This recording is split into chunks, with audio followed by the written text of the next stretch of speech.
I'd like to call the meeting to order. Roll call. Mayor Bennett, Here. Vice Mayor Parton, Here. Councilor Randolph, Here. Councilor Holloway, Councilor Gore. Here. Councilor Denton. Here. And Councilor Pelham. Vice Mayor Parton, can you disclose where you are calling from and your reason? Sure. I am calling from Sonoma County in California, and I am currently taking care of a family member. Thank you. Is there a motion to allow Vice Mayor Parton to join us virtually? So moved. Second. Motion's been made by Councilor Denton, seconded by Councilor Gore. Roll call. Councilor Randolph, Yes. Mayor Bennett, Oh, there's not 4 people on here yet. Mayor Bennett, Oh, yes. Yes. and Councilor Denton, Yes. Councilor Gore. Yes. Is there a motion to go into closed meeting? So moved. Second. Motion's been made by myself. Do you want to read the motion? May I make, Yes. yes, move to enter into a closed meeting pursuant to Virginia Code Section 2.2-3711A129 to discuss the award of a public contract and to discuss the personnel matters of appointees of city council. Second. Councilor Randolph, Yes. Vice Mayor Parton, Yes. Councilor Gore, Yes. Councilor Denton, Yes. and Mayor Bennett. Yes. Motion passes. Thank you. I'll see you all in closed.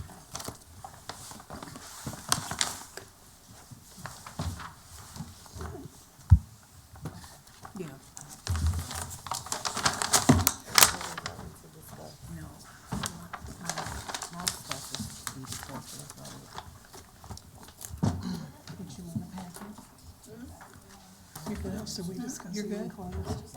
I'm not sure what we're discussing because this is just a draft. Yeah. Okay.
Vice Mayor Parton? Counselor Gore, is a yes. Counselor Denton? Counselor Denton? Yeah. Yes. Mayor Bennett? Yes. Counselor Randolph? Yes. Counselor Pelham? I wasn't in. Yeah, that's right.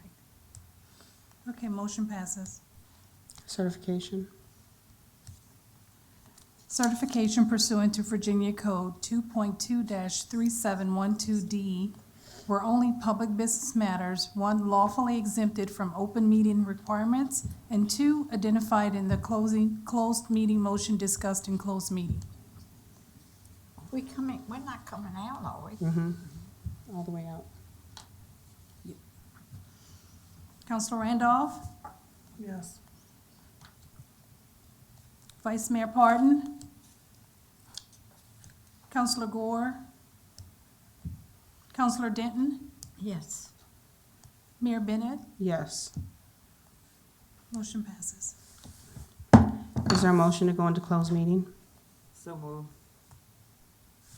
Can you Gotta read the certification. certification? Suggested motion moved to enter into a closed meeting pursuant to Virginia Code Section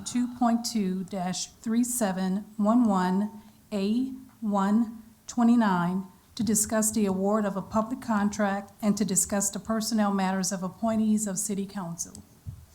So move. And who's second? Roll call. I was second. Counselor Randolph? Yes. Vice Mayor Parton? Counselor Gore? Yes. Counselor Denton? Yes. Counselor Pelham? Yes. Mayor Bennett? Yes. Motion passes. Thank you.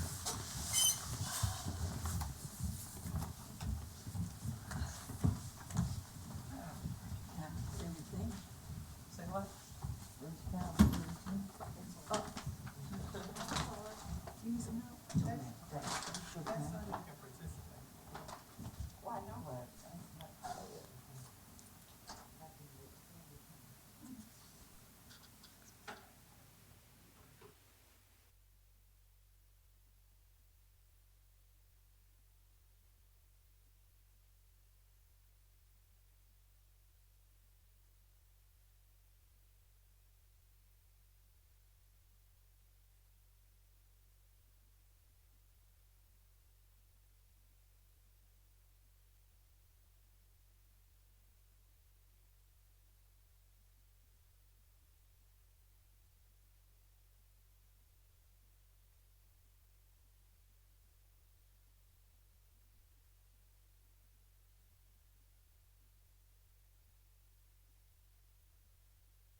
Can y'all hear me?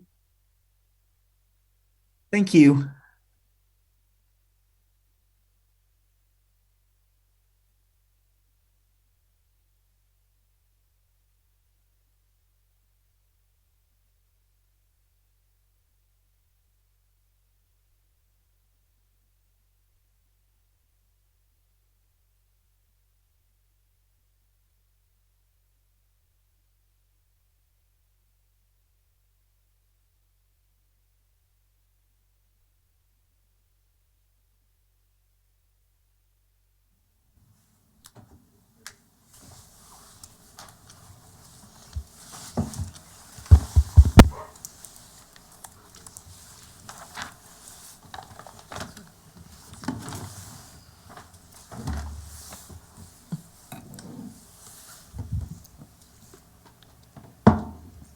Is there a motion to come out of closed meeting?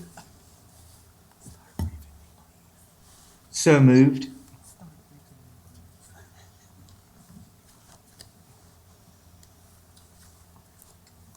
Motion passes for, motion fails for lack of a second.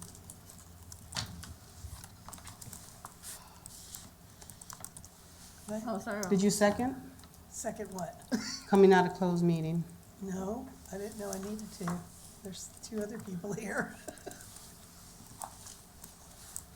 Second. Motion to come out of closed session has been made by Vice Mayor Parton, seconded by Councilor Gore.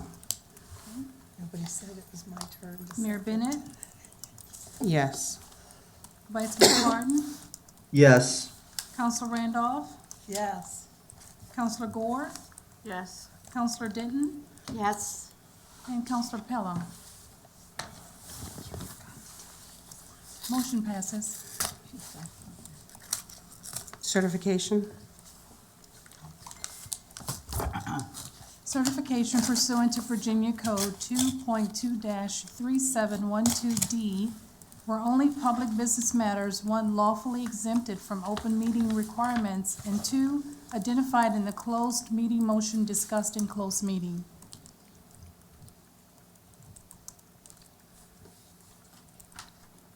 Yes.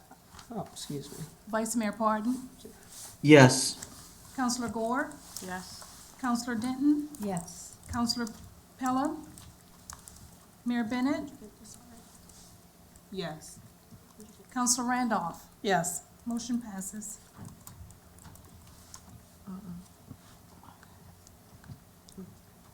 It's a grant.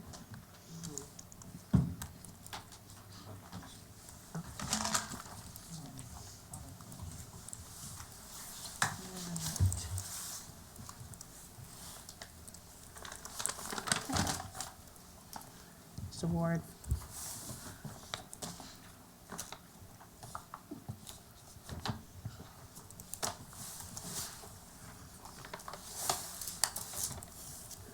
So good evening, Mayor, Vice Mayor, members of council. We have two work session items this evening. The first one is a modification to the development standards application in relation to 602 Mansion Drive, which is subparcel 0560060. The applicant is requesting to allow a metal carport. It's a freestanding metal carport in the front yard of this property. The carport is already installed. And the applicant, in his application, stated that the contractor failed to obtain a building permit prior to the installation of the carport in the front yard. And the reason for the location of the carport in the front yard is that the applicant has plans to add on to the existing home in the future in the area where a carport, a freestanding carport would go today. So with a modification to a development standards application, these are a little different. A modification to development standards should not be granted if one of the four following conditions is met. Number one, the granting of the modification will constitute the granting of a variance, special exception, conditional use, or a rezoning, and in this case, it does not. Number two is ordinary financial considerations are the principal reason for the requested modification. Based off the application, they are not. Number three, the modification amends a property-specific condition imposed by City Council or the Board of Zoning Appeals unless such conditions specifically grant such modification authority to the City Council. It does not. And lastly, number four, the applicant created the condition or situation generating the need for the modification, and the applicant has not exhausted all other practicable solutions to the problem, including but not limited to the acquisition of additional property, the elimination or redesign of structures, or the reduction of the development density. And all of that comes out of Article 18, Section G of the ordinance. Staff's recommendation is that the application for the modification of development standards in this case does meet condition number 4, and therefore, as stated, the application cannot be granted.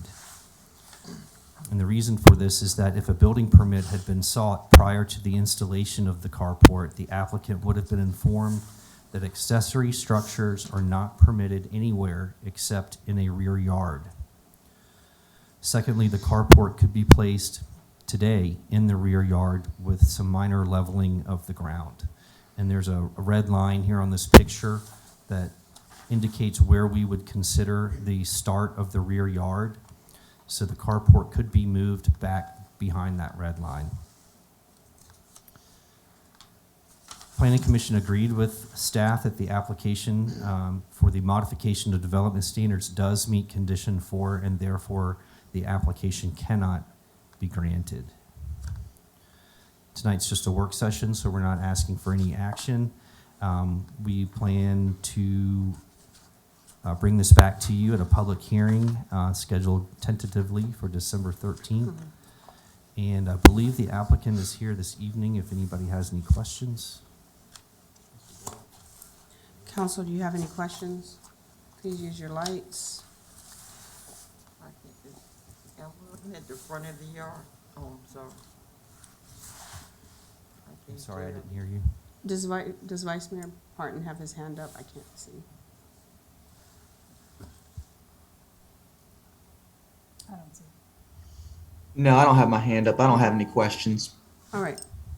If I don't have any lights, thank you very much. Thank you.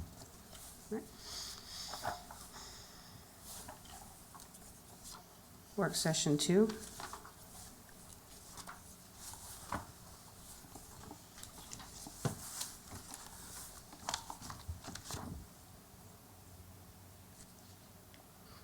Tonight's second work session involves the Spotlight program that the city has. The Spotlight ordinance is located in Chapter 19 Housing Code, Article 6, Spotlight abatement. Properties are scored by city officials to determine whether they are considered as blighted. Our ordinance requires notification of a property owner via certified mail that a preliminary determination of blight has been made, and then the owner has 30 days to provide a written abatement plan to the city. If no reasonable abatement plan is submitted, then City Council may deem the property blighted and propose an abatement plan of its own. And if the city implements an abatement plan, the cost of the abatement is placed as a lien on the property. Just a quick background on the program. It was first started here in the city in 2017, and the program has addressed 58 buildings since that time. 24 of those structures were rehabbed by the owner. That was the abatement plan proposed by the owner. 28 structures have been demolished by the city. Tonight, there are 4 structures up for consideration, and 2 structures were just recently added to the list, and the owner notification process will start soon on those 2 properties. When determining whether a property is blighted or not, we look at 6 different conditions. Public safety is number 1. Does the building represent a potential danger to occupants or the public? Number 2, structural integrity. Is the building in jeopardy due to structural issues? Number 3, fire hazard. Does the building represent a fire hazard to surrounding buildings? Number 4, context. Where the building is located in proximity to a neighborhood, is the building an eyesore? Number 5, attractive nuisance. Is the building open and accessible, and does it attract an illicit activity? And the last condition would be general appearance. The general appearance of the building and its surrounding appurtenances. Those individual items are scored on a number basis of 1 to 10, with 10 being the worst possible condition, 1 being the best. The scoring is done by 4 city officials. That would be the building official, the fire marshal, one of our building inspectors, and the director of development.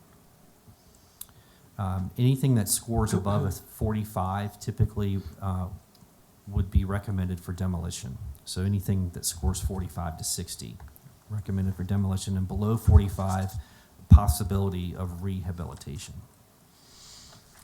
The first property on the list tonight is 905 Arlington Road. It received a score of 51. Can you tell us what wards these are in when you do them, if you don't mind? I can't hear. I'm asking which wards. Yeah, I'm sorry, I did not Ward one. include that. Ward 2. Is this Ward 2? I mean, not 2. 6. I apologize, Counselor. I That's don't all right. have that information handy tonight. Okay. But I will have that, make sure I have that at the public hearing. The second property this evening is 3104 St. Charles Street. It scored a 58.3. This one suffered some pretty severe fire damage, as you can see in these photographs. The third property is 1800 Trenton Avenue. It scored a 53.3. Again, this one had some fire damage previously. And the last one is 1300 Wall Avenue. We don't have a score for this one yet because it was added at the last minute. The notification process just started, but we wanted to include this in case an abatement plan does not come through in the 30-day required period. And when we come back to public hearing, we have the possibility of including this one moving forward. We're going to shoot for a public hearing in January. That's it on these properties, unless anybody had any questions. Again, we're going to bring these back to public hearing hopefully in January. All property owners were notified according to the ordinance, so that was via certified mail. And in the first 3 property examples, the first 3 properties that were described, the owners have been completely non-responsive. Are there any questions? Yes. Okay. Counselor Randolph and then Counselor Pelham. Yes, sir. Who is responsible on your team to do the ride-throughs through the city for these dilapidated or spot blight cases? So it usually starts with one of the building inspectors. Someone may call in a complaint, or there may have been a fire, and a building inspector will go out and do an initial assessment on the property. So it's by a call-in? It could be by a But I call-in. mean, We could be notified either by a complaint from the public. It could be a notification from the fire marshal if a fire occurred at the property. But it's not, we're not actively going out and looking for them? No, ma'am. Okay. No, ma'am. There was, at one point in time with your predecessor, what we called the boarded-up building. Is this part of this spot blight, or is that a separate thing that you're looking at? It's separate from spot blight, Okay. and boarding really is just a temporary measure Right. to secure a building that might be open to the public, basically. And the building official is the one who can issue a boarding order Right, on any vacant, open building. right. Yes, ma'am. But no one's actively looking for that either. Is it all, and I understand you've got, staffing issues, and there's so much, but my concern is that we're not actively going out and looking for things that we could catch a lot quicker. And I understand it. Do you feel like that's simply a staffing issue that prevents us from doing that and being more proactive on these types of really dilapidated houses, or what? I think it's possible it could be a staffing issue. There's just so much, since we have combined inspectors, they're doing both permit inspections, building inspections, as well as code enforcement. So they have their plate full already. Right, We tend to be pretty conservative with what houses actually even get placed on this list. I mean, they need to be in pretty bad shape to even be considered for this list. I did have a conversation with the building official this morning, and we both agreed that it's probably time to take a good, hard second look at this program. yep, Find better ways to implement it. great. You know, the city also has a drug blight ordinance on the books as well, that it might be worthwhile having a discussion with the police chief on that. Okay. So we will be taking a good second look at this, and Yeah. we will take note that maybe being a little more proactive on our end is the way to go. Excellent, that's what I was kind of getting to. Sure. I understand the staffing issue, it's been a staffing issue for a long time, but certainly, I think you're right. It is time for us to really start taking a harder look at this. This is, when I first started on council, this council had a town hall, and that was the biggest issue that citizens brought to us, is they wanted the city cleaned up. And I don't feel like we've been really effective on that in the 4 years I've been up here. And we need to. It's not helping the city at all, so I appreciate your voice on that, and Certainly. look forward to what you all will do next year. Thank you. Counselor Well, I would Payne? just say as many vehicles that the city has and everyone goes home and back and all that, those are the eyes that need to be looking for blight, not just the people who work in your office.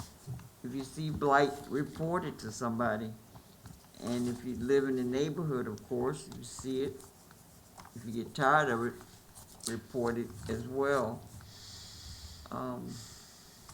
When you do your report next month, can you tell us how much money we have recovered for the demolitions that the city have paid for and all the blight properties that we demolish? Sure. If we recuperate that money, or was it just a lien on the property or Right. whatever? Okay. In the last, I guess, 5 years or whatever. And again, let everybody's eyes be walking and talking. I don't see any other lights. Thank you. Thank you. At this time, I'd like to call the meeting to order. 7:30. What meeting? Oh, it's not 7:30. Looks like it's 8:30. Okay. Our meeting starts at 7:30, so we have a few minutes.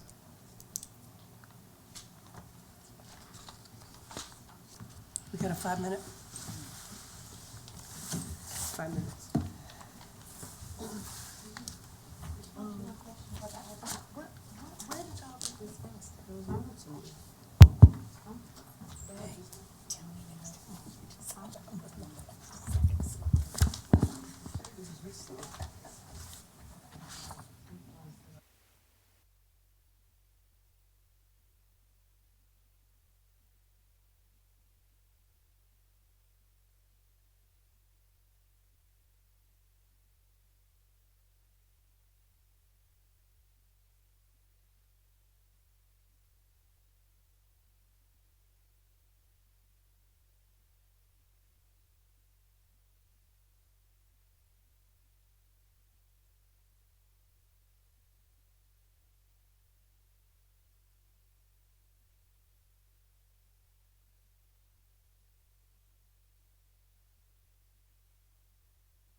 It's 7:30.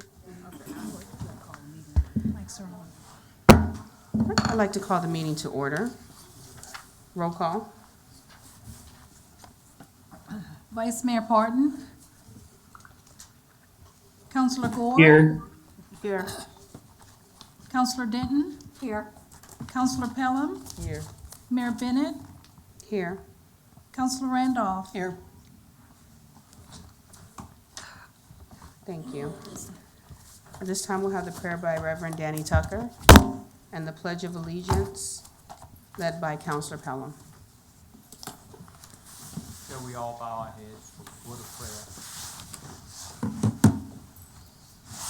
Most gracious Heavenly Father, we thank you, dear Lord, for your presence as you watch over our city of Hopewell. We thank you, Lord, for our leaders in government, our city council members. We thank you, Lord, that they have given up their time and their talents for the difficult task, Lord, of governing the city. We pray, Lord, for your help as you give them the courage, the righteousness, the honor, Lord, and the love that they need to do a difficult task. We praise you and we thank you, Father, and we pray that the works of our hands will bring glory to your name. In your holy name we pray. Amen. I pledge allegiance To the flag of the United States of America and to the republic for which it stands, one nation, under God, indivisible, with liberty and justice for all.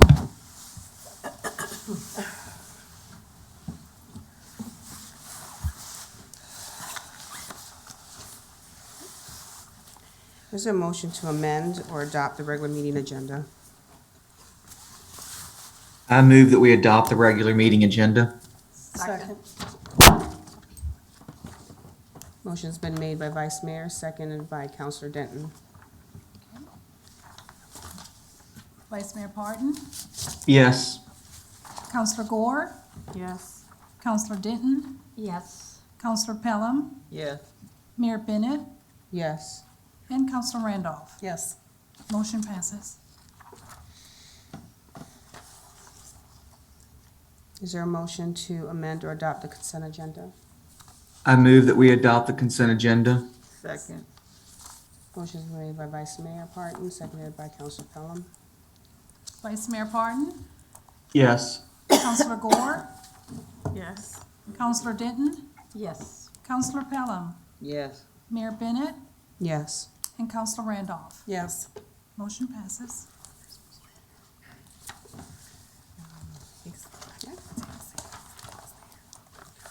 Mr. Terry? We'll just move on to the RAFT, Resilience Adaptation Feasibility Tool by Nicole Hutton.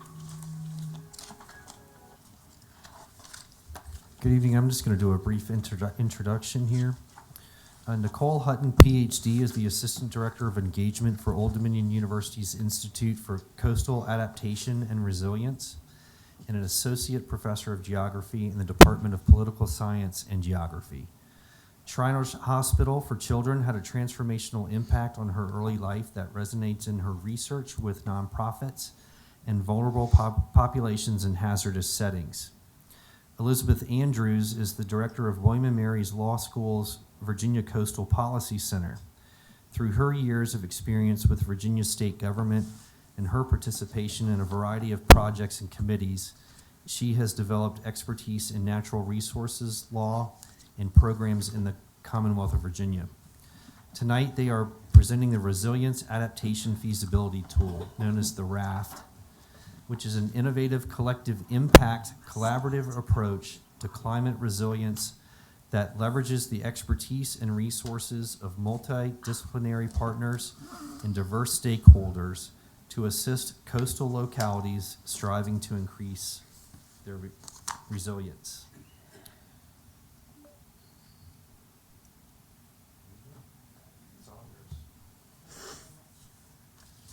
Good evening. Got to make this shorter. Okay. I'm Elizabeth Andrews, and my colleague Nicole Hutton is actually, she's been stuck in terrible traffic and weather because she's coming from Hampton Roads. She's going to be here in 5 minutes, she said. So if she walks in, you'll know that's Nicole. So I want to say thank you very much to Mr. Ward, to Mr. Spicer, to Jennifer Murphy James and Mr. Edwards and Chief Rupert, who all helped us as we went through this process with Hopewell and provided invaluable insights. The raft, as was just mentioned, is a university, three-university partnership, and a lot of people find that very unusual. The three universities can actually get along well long-term. We've been doing this together since we first started researching it in 2015. I think I do this arrow, right? Yes. All right, and the goal of the raft, and again, that's the Resilience Adaptation Feasibility Tool. It's to help Virginia's coastal localities improve their resilience to flooding and other coastal storm hazards, while striving to thrive both economically and socially. And I really stress that when I present about the raft, because you have to look at all different aspects of the community in order to achieve resilience. It's not just how do we react after an emergency, it's how do we plan and help both our economy and our social network as well. The values of the raft: the community is in the driver's seat. We go through 3 different stages that we're going to explain in a moment. And as we do that, the community is helping to lead us and to set their priorities and to pick their strategies that they want to achieve to become more resilient. We adapt the support to each locality's needs and, in fact, each region's needs, because we partner with the Planning District Commission. We're partnering with the Crater PDC on this effort. So it always is catered to the regions and the locality's needs. And it's at no cost to the community. We are funded by grants. These are the funding sources that we have had up till this time. We always have a core amount of funding from the Virginia Environmental Endowment and from the Virginia Department of Environmental Quality's Coastal Zone Management Program. And then we have usually a third fund or foundation that assists us. In the case of the Middle Peninsula, where we are working right now, it's the Jesse Ball DuPont Fund. They also helped us in the Northern Neck. And there was an anonymous funder for the Eastern Shore when we worked there, always in partnership with the Planning District Commission. And then we have some general background staff funding that's provided as well, including by Sea Grant. So this is what we've done in 2015 to 16. We researched the development of the raft. It started out with the thought, let's do a report card on how resilient a community's programs and policies are. But we veered away from that because we wanted a long-term relationship with the community. We didn't want to just come in and give a grade A through F and leave. So we developed a scorecard with a numeric score. After we do the scoring, we stick with the community for a community workshop and then a year of implementation. So we researched it, we looked at other report card type or scorecard type projects and found that was a real weakness of many of them, that they just scored and left. And then that went on a shelf, and it didn't really help for long-term change. Then we worked with 3 pilot communities, a town, a city, and a county, all of whom went through and did the scorecard, bless them, their staff did them, and gave us great feedback on this will work, that won't work. Then we were active on the Eastern Shore, the Northern Neck, and now in the Middle Peninsula, as I mentioned. 3-step process. We start with a scorecard, again, working with the locality staff to make sure we get it right. And we also have added in a layer of interviews and focus groups to try to reach some of our more socially vulnerable residents to get their feedback early in the process. Then we have a community regional workshop and invite representatives of each locality. They break out and come up with their own, what we call a resilience action checklist of items to work on over the coming year to become more resilient. And then the implementation team for each locality meets monthly for a year. And the 3 universities schedule those monthly meetings and host them and facilitate them and keep the ball moving forward to work through that checklist of items. Because we're finding that often in communities, it's a lack of resources really to keep going with that throughout the community. So we keep that going every month to month. These are the categories that we look at in the RAFT scorecard and the score received. I believe that you've received the scorecard separately, and if not, then I will forward it to, I was looking for Nicole, she's not here yet, so I can't check her. There she is. This is Nicole, thank you, I didn't look far enough. Come on up, there you go. And so you want to take over, Nicole, and present? Sure, I'm glad you made it through the traffic and the tunnel. I'm so sorry, thank you. All right, so when we do score a community, what we're looking for are really the strengths that they can build from and where they can go, what direction they can take that in. And so we have a percentage that we give them before we set up teams with which we can build towards improving that score. All right, so we did run this scorecard for Hopewell, And the top strengths that we identified had to do with locality leadership, policy, and collaboration. In particular, the local collaboration with state agencies and PDCs earned top marks for that category. Also, in terms of risk assessment and emergency management, there were two parts of that earned top scores, and so that was flood exposure and vulnerability assessment, as well as hazard mitigation. And the other piece on which there was one of these top scoring sections, it included two. It was under the umbrella of community engagement, health, and well-being, and those were resilient community systems and social equity in community resilience. And so these are places that you may want to start and then build towards more resilient pieces where there were opportunities. Those opportunities were in locality leadership, policy, and collaboration. So this was one of the categories that had top marks, but there were a couple of pieces that could be improved. So the adaptive management and the National Flood Insurance Program's community rating system received 0 points. And sometimes that's on purpose. A community may have intentionally made that decision. And so we respect that, but we just did want to flag that isn't something that's being done right now, and it could be an opportunity.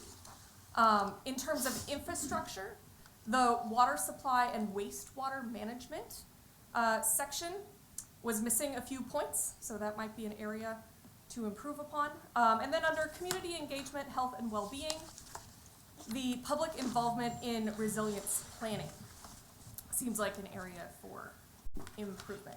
Now, after we run the scorecard, we do take that scorecard and do backup interviews and focus groups to make sure that what we're hearing from the community is what we found in the policy analysis.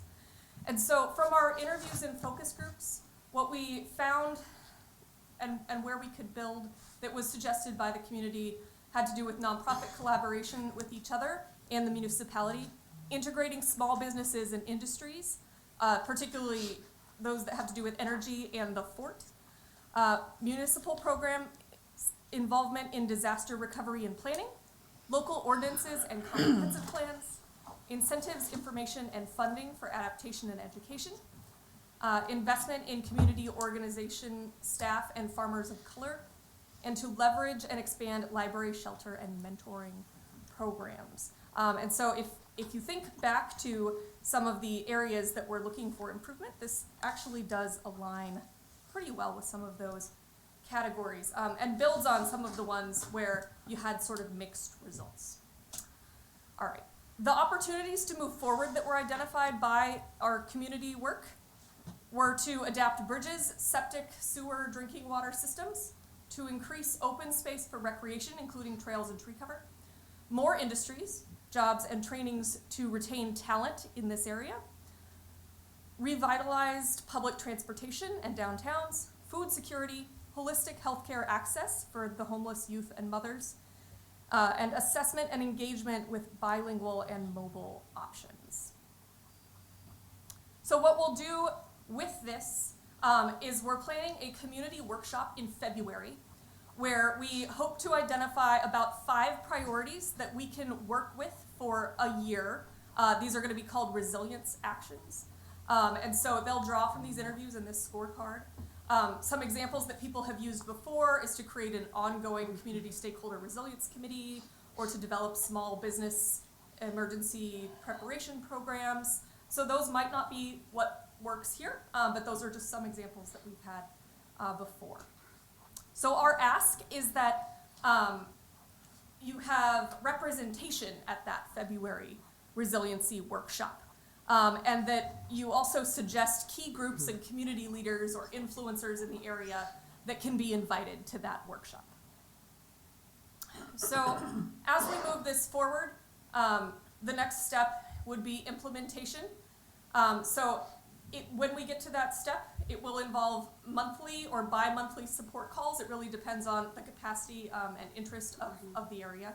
And we'll provide technical assistance during that time. So that could be coming up with communication products or policy analysis, or maps, any number of things.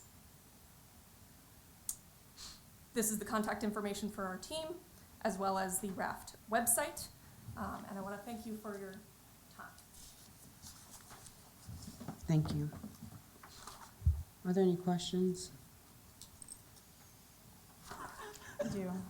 Counselor Randolph and then Counselor Gore.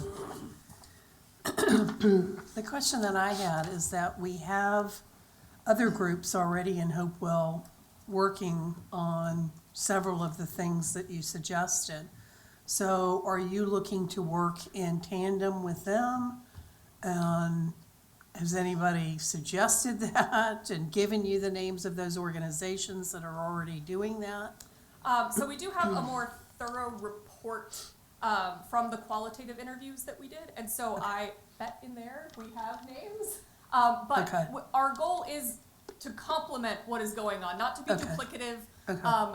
not to replace any resources that are already being leveraged, Right. but to be able to add to that. If there are additional connections that would facilitate that work to be smoother, then we would love to fill those kinds of roles, but not to take over or duplicate. Thank you, Nicole. And I just wanted to add, with these implementation teams, we pull together as many community organization representatives as we can, as well as state agency representatives. So for example, in the Northern Neck, there were a lot of questions about septic and flooding. And so we had a Virginia Department of Health person representative who met with us. On the Eastern Shore, there was a lot of interest in forestry and tree plantings and tree plantings. So we had forestry representatives. So we pull in state agencies as we can that can be helpful. And we also pull in NGOs or whoever you might recommend to us. If you have a list that you'd like to give us, if you should be included, we would love to get that. Because we do try to make it as inclusive as possible. Thank you. Counselor Warren? Yes, so in regards to the product that comes out of this, would it be something for the city to necessarily implement? It's more so for your work? What is the end result with this? So the Resilience Action Checklist has these 5 items that the community is interested in progressing over a year. Usually we aren't able to get those implemented in that year, but what we are able to do is to help to seek resources to support things like applications, to get funding, to do the implementation. Elizabeth, can you expand? Sure. So, gotta make it short for me, sorry.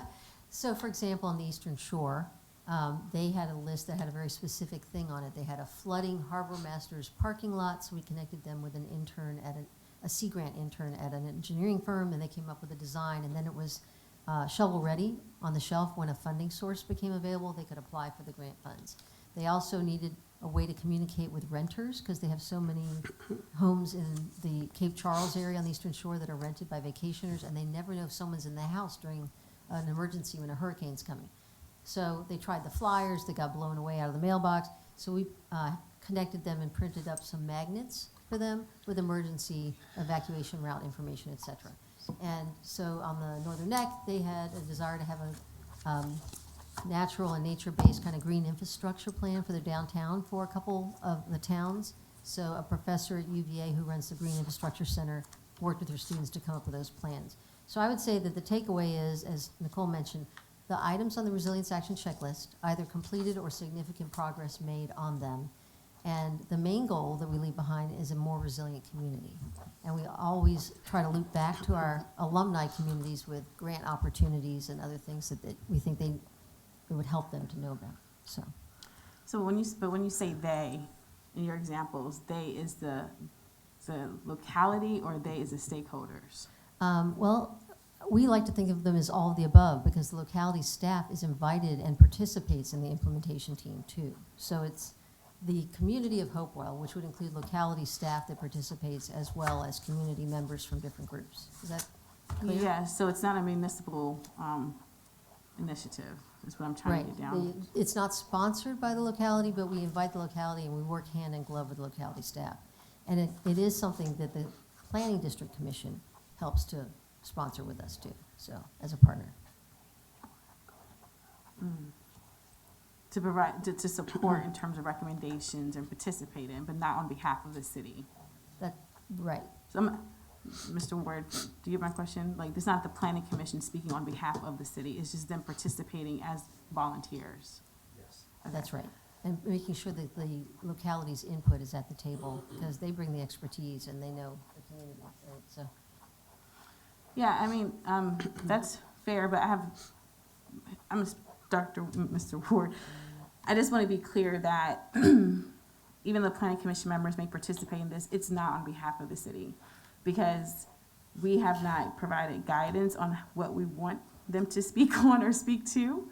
And so I just want to make sure that there is not a bleed over of that. Yes, we appoint them, but we appoint them for specific purposes. And so when it's going outside of that, I don't want to make sure that what potentially could be relayed is something that council is endorsing. Do you see what I'm saying in regards to what we may be supporting? Because some of these things, as Councilor Randolph talked about, support, feed into other initiatives around the city, but then also they go back to like our strategic plan, our other goals that council has set. I want to make sure there's no competing so- information being put out there. right. And so, I don't know if this helps, but Mhm. we usually have planning staff and like social services staff and stormwater staff, that type of staff that participate. We haven't had planning commissioners. That's not to Okay. say I wouldn't want to invite them if you want them invited. No, you said planning commissioners. That's why my comment was directed Oh, that way. I'm sorry. I think I Okay. meant planning staff. That's why I was like, whoa, wait a minute.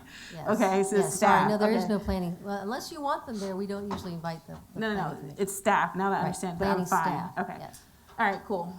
That addresses my Oh, concern. I know what you, planning district, yes, the Crater Planning District Commission is what I said. That's what it is. The regional group, not the planning commission for the locality, but the. Creator Oh, the PDC. creator Planning plan. Okay, district okay. commission. Creator Got you. PDC. All right, so that answers my concern. I just wanted to make sure that wasn't that part. But I definitely believe in the efforts here. This is why I also have my concern, because I'm like, wait a minute, we're working on some of these things. So, Mr. Ward, when you have the opportunity to talk about February, I'd like to be a part of that, since I'm part of LGAC, which is the Local Government Advisory Council for Chesapeake Bay, as the Virginia chair, actually. So I would love to be part of this. And we have resiliency in our recommendations to the governors of the watershed. So big deal. Thank you.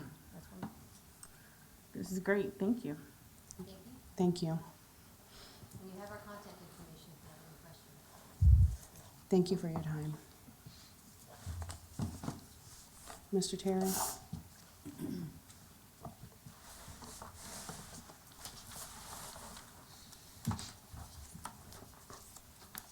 Good evening, Mayor, council members, city manager, attorney, colleagues, and citizens listening in.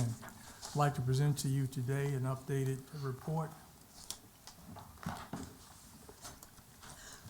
The report covers the period of July 1 through October 31st, 2022. And we want to talk about the progress of the city and schools. First of all, I'd like to start at the beginning, just to refresh everybody's thought process, and for those who may be listening for the first time.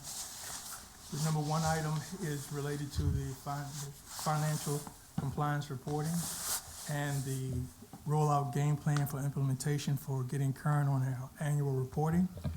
For fiscal year 2019, the progress that we've made now, we're almost at the end of November. We'll go into detail, but we're still scheduled to have the audit issued at the end of 22. 2020, we'll pick back up again, and we're looking to schedule to complete that by May and have that issued for in 23. 21, we're looking to have that also completed in 23, and I apologize, on 2020, having that completed by the end of March. 2021, completed by the end of, all work done by the end of May in 23. And 2022 fiscal year, having that completed by the summer of August 23, and then be back on track for 2023 through December 23. That's our implementation plan that we have revised and updated. I'll just go over a few pages We've always include what we have to deal with, both city and schools in terms of day-to-day operations, external reporting, things of that nature. We keep everyone posted on where we are on the website, but I'd like to get quickly over to section 2 so we can dive into the progress report. For those of you who have been tracking and listening, we have a process which we call the closing, reporting, and audit workflow process. We call it CRAW for short. It deals with going through cash reconciliations, beginning balances, just the basic year-end closing process. Moving into just looking at the overall chart that we keep a percentage of where we are. We are overall at this point of 2019 approximately 80%. That includes a movement upward with the cash reconciliation and year-end closing process and beginning balances analysis.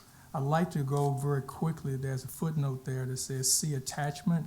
I'd like to go over to attachment A because I think there's some very important information that's I'm excited about it, and I think it's very good to be able to share with you and the public. On attachment A, just to update again to refresh everybody's remembrance here, that the cash reconciliation, schools has done a great job in getting things put together and forwarded the cash reconciliations for all 4 funds to the treasurer. And the treasurer's office has continued to make the reconciliation process a priority. We've stated before, the 2019 year had some very difficult recording, so they've had a challenge going through getting that reconciled month by month, but they're still working diligently, but they had to extend from their original August 30th, September 30th to the end of October, but they're almost there now. I'll talk about that a little bit more in detail. Year-end closing process, again, just a highlight, we have met with the data integrator staff, the we being the water renewal staff, finance staff, and data integrators, and we talked about things that were important to us and things that we wanted to see improve and how they are working with us to make sure there's far more accountability and information. If you go over to the next page, we're talking about prepared by the client list, which is a PBC is the short form of it. I just want to state very briefly that the finance pre-audit team met with directors and staff, and again, I'd like to thank all of those who have participated. And we generated out of that to each particular unit their portion of the PBC list, and that's attached. And what we did was to assign to them to complete it in the timetables. As of September 27th, we rolled all that out, both city and schools, and the process has been really good because a lot of the individuals completed their schedules on time. Some had a stretch, and that's because this was the first time they had full ownership and responsibilities. I was encouraged, though, that I met no one, heard no one that totally gave up. Everybody has really been working very diligently. So we've been uploading schedules, and when we say we've been uploading to where? We've been forwarding that information to the auditor, both city and schools, respectively. This next update, I think, is important for everyone to be at least aware of. Schools advised finance that it had uploaded the majority of their PBC list items that were specifically asked for by the auditor. And you don't have to guess, but you realize that schools has a little bit different accounting and a little bit different administrative things. So the auditor had to design a specific type of PBC list for them. But the good news is that schools has addressed that very rigorously, and the city departments have forwarded their PBC list items up to finance. However, it should be noted that the treasurer's office and the water renewal, the enterprise staff, still have significant open and non-complete PBC schedules. Apologize for this. I do apologize. I keep myself on a 30-minute routine. The water renewal staff and the treasurer's office still have open and non-complete PVC items. But what we have been doing in finance is not just leaving them there, we've been extending our professional support in some cases, which, like in, I believe in the enterprise for water renewal, they had 5 or 6 schedules. We did one of their schedules, which was a heavy reconciliation of the billings and the postings to the Journal Ledger, and we uploaded all of that. What makes that so significant, so you can get a grasp on this, council, is that none of that information had been done for a while, and we were able to come together as a team, find the old records and what needed to happen. And so it was a little much for that unit to do, but we chipped in and we did that for them. And now effectively July 1, they're able to do that kind of analysis on a month-to-month basis. So just want to make sure everybody's aware of that. But there is a challenge, and so we've had to have a little grace extension, if you will, with the treasurer's office and the water renewal for the remaining items that they have outstanding. Audit field work, site visit is a good point that I was really excited about. Both city and schools, we uploaded our information to the auditor, as I mentioned before. They've been testing and performing tests remotely and reviewing the documentation that we send to them. However, as of the end of October, the auditor has conducted the on-site field work for schools. That is key because schools last time was way out, but they learned from what they learned from last time, and they've worked with us closely. So the auditor was able to see all of the information, and what he could not get, he had to come out to the field. And so they came out and they pretty much have wrapped that up. What's happening now, though, is questions, the school's got to answer some of the questions, and they got additional things. But the key here is that that has been very good. For the city, the auditor came out and did field work and record testing, particularly and very heavily in the social services and the CSA. So we're still uploading, and we will get feedback from the auditor when they will be ready to come out to do field work for us. Part of that has a significant amount to do with getting the treasurer's cash reconciliation ready for them, as well as the water renewal. I'd like to go over to attachment or section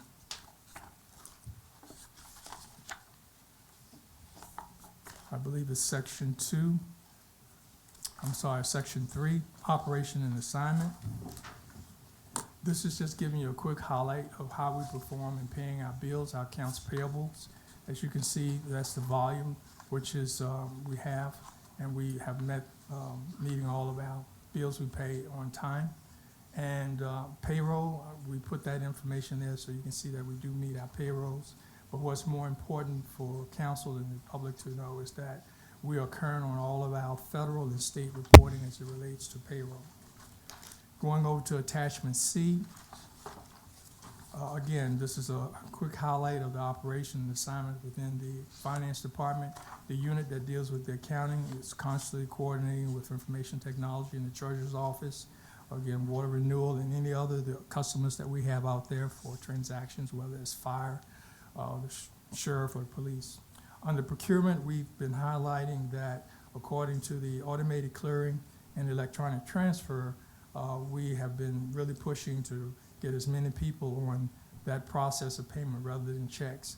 So from July up until the end of October, we've increased that from 55 to 238. And then we listed, we just thought it would always be helpful for everyone to know what is not eligible to be an ACH or EFT. Next is the real estate assessor is still deep into doing the assessment, and we look forward to getting that information.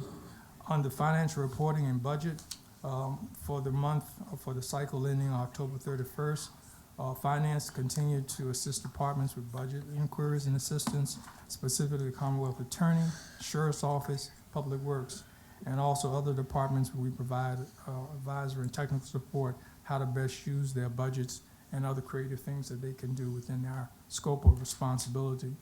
If turning over to the next page, under fiscal and finance services, the finance director and staff provided direct finance and fiscal support services in attaining approval of the lease financing for the fire truck, ladder, and for the Fleet Enterprise sheriff cars.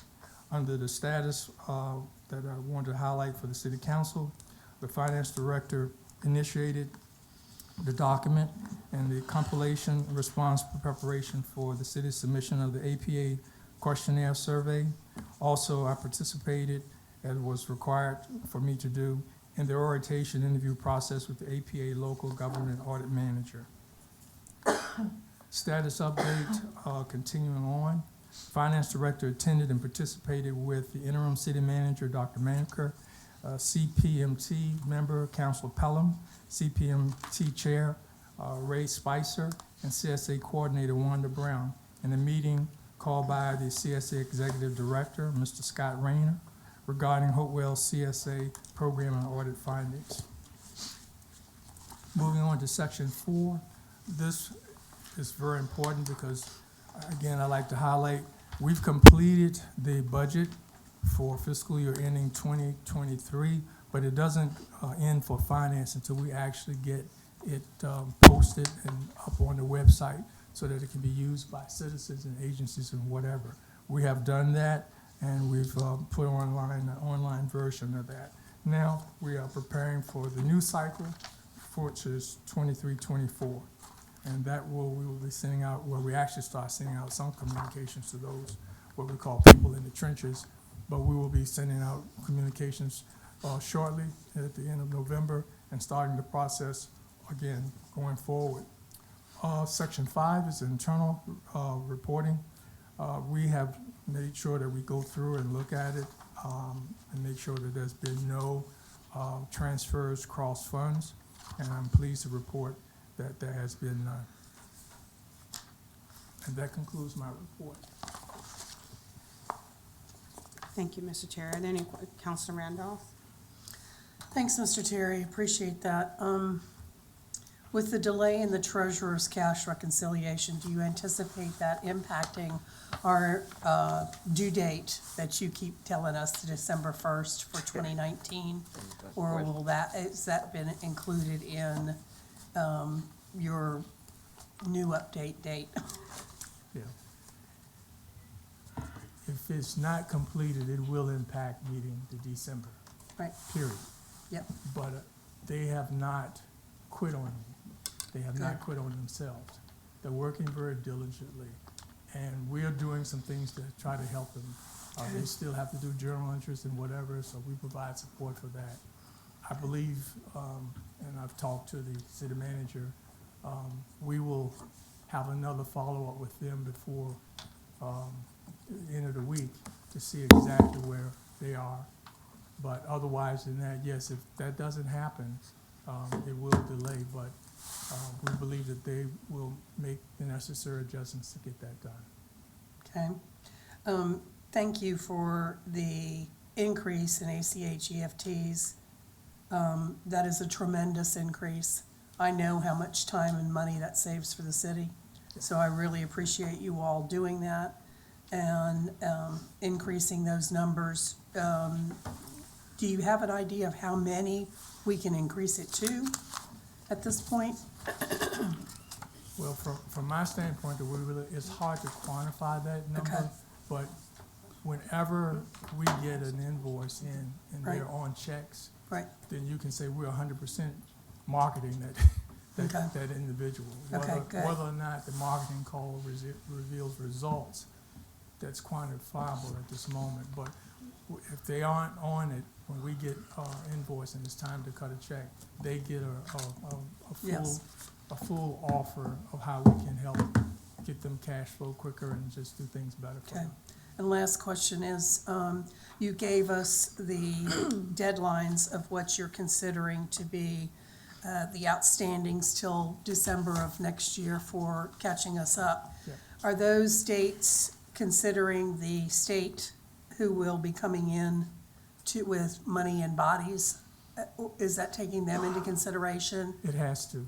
Okay, We don't have the bandwidth, and there's so much going on from January through December of next year, budgets, adjustments, that we definitely will have to need some support for Right. staff. the cash recon. 19 was tough. Right. I was told today, the city manager was there with me. We were told, if you thought 19 was tough, 20 is gonna be tougher, and the treasurer was pretty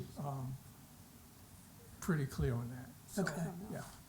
So those dates are with the help that we're gonna Have to receive? be, yes. Okay, thank you for that clarification. Counselor Pelham? Yeah, I was gonna ask you too.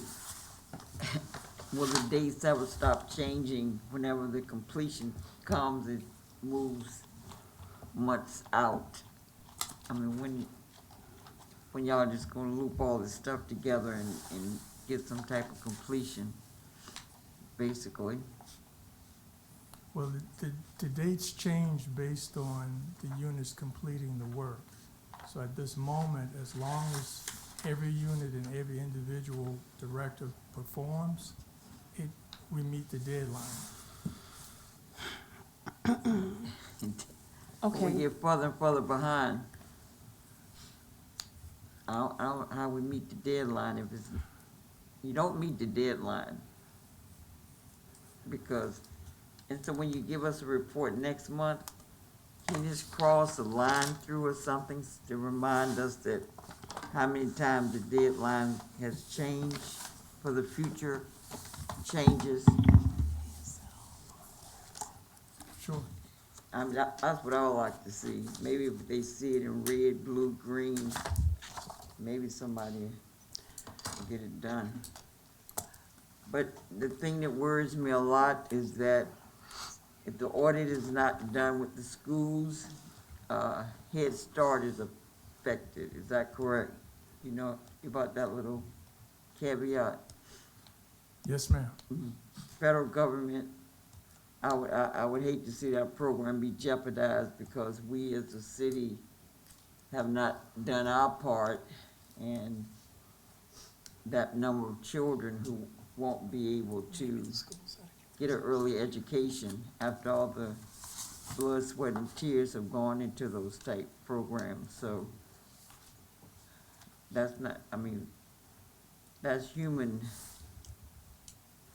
resource that would be lost for years to come. So it's really serious that we get these audits done. And that's my biggest thing. I don't know what y'all gonna do, but to me, in the Army, the way we used to do it is the folks that could work overtime until it was done. Y'all don't do that? We work more than overtime. I think the best I can say right now is that I'm quite sensitive about the Head Start program, probably more so than anybody. And I've been I don't talking know. to the agency head. There's one in the east and there's one in the north, and I've been keeping them abreast of where we are. That's a very important program. There's no doubt about it. But the factor that you're addressing here is it's just not the city. It has to deal with all three of us, the school, city, and within the city, specifically the areas I talked about that they need to complete their tables. If they do that, then we will make that. But going forward, we have to have what Mrs. Randolph was pointing out. We have to have a game plan to bring current. And we have that plan. We just have to put the resources to get it done. So from my standpoint, providing the resources, everybody staying focused, including schools. Because in the past, as you recall, they were like a year and a half out. They have learned their lesson, and they have put in place things that I'm very proud of. I've gone up and worked with them this fall, so I know that they have, I guess maybe perhaps I should say it this way.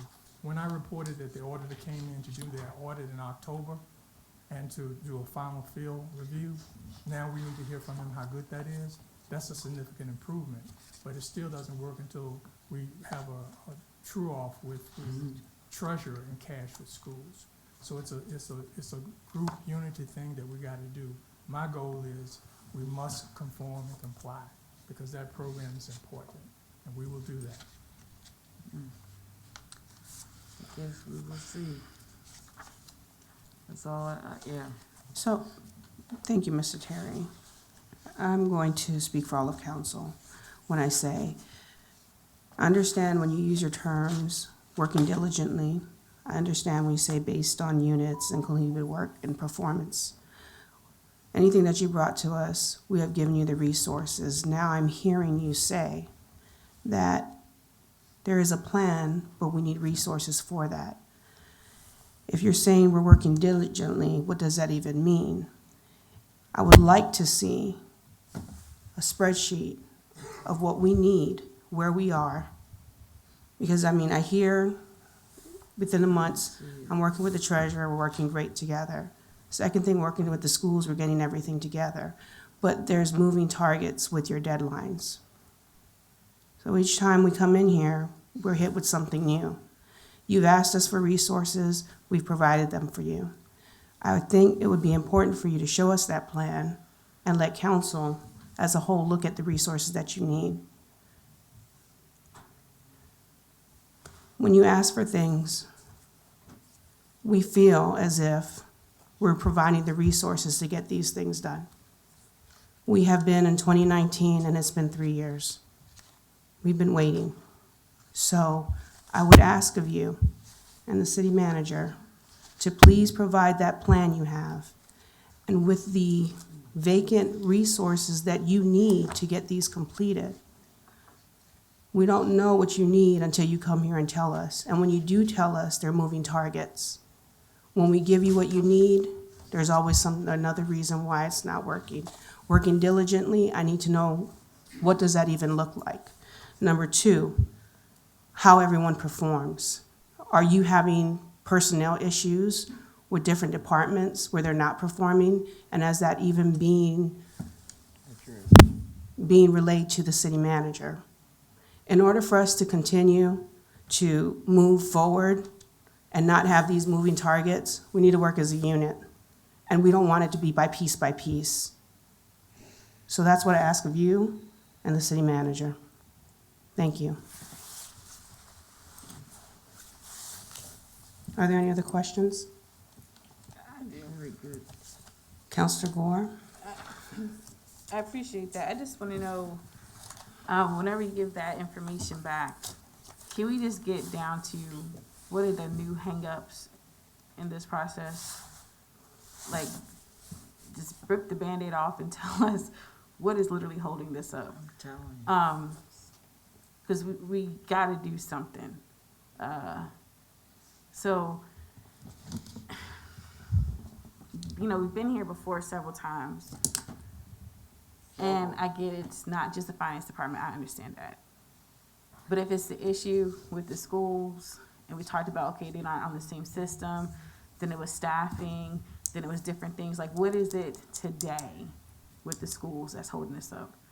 Because we might. Is it the schools? I mean, I'm just saying hypothetically, No, I'm just just saying said whatever it is. If it's not the schools, then what's holding us Yeah, up? like what, that's what I'm saying. So Cash the treasurer's office, yes, Cash reconciliation, Okay, the so same what- thing I've been saying for 3 months. all right, but what We understand about what it? I mean, Give it a second, yeah, because the point is. I'm because there's making is- moving,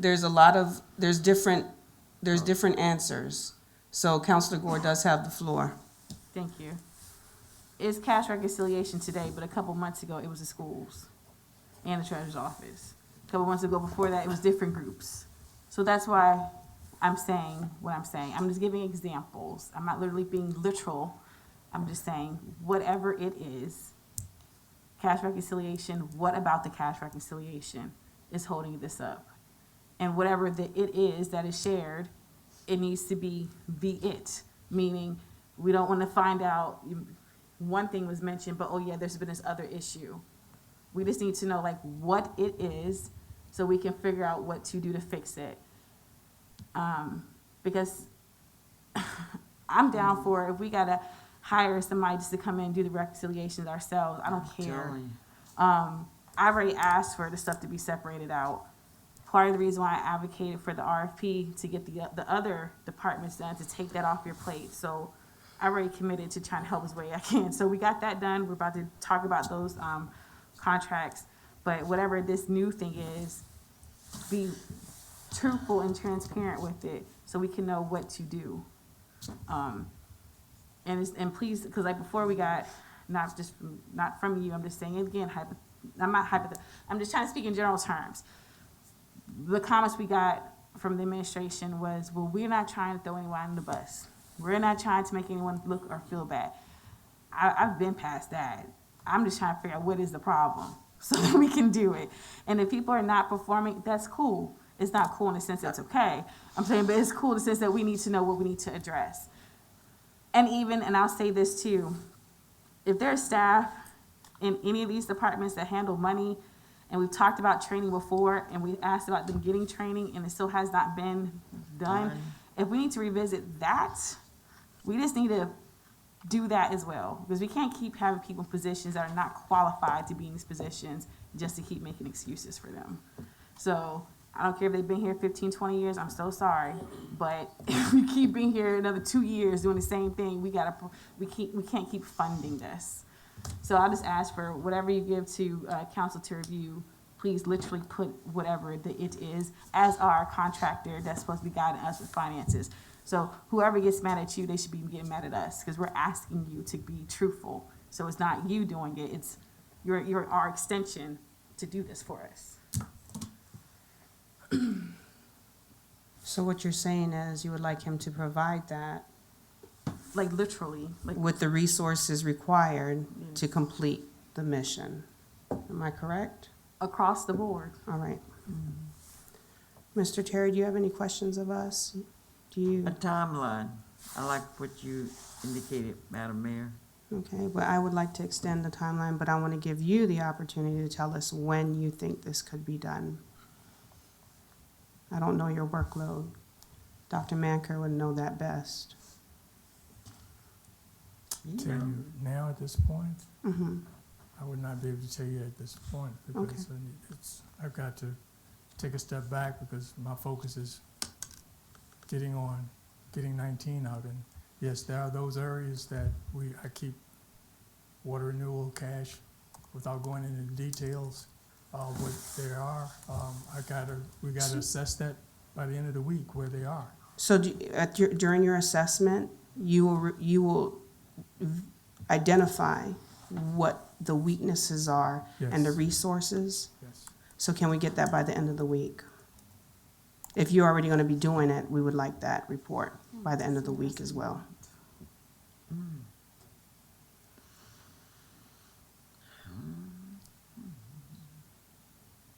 I do not know whether that will be possible. Today is Tuesday, and what I'm working on right now in order to get what we need to get finished.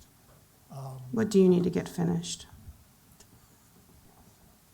The PBC schedules that we had open. We need Can to you find out identify where what they are. PBC is? I'm sorry, I work with a lot of acronyms. Prepared by client. Excuse me? Prepared by client list. If you look back into your report, So it's okay, we can look in the report. Prepared by client is what you need to complete by the end of the week, is what you're saying? I think it'd be helpful to actually look at the PBC schedule, then you'll know what I'm saying. Since we're looking for Madam Clerk, specifics. could you please pull that up, please? Yeah, that would be under, it would be attachment B.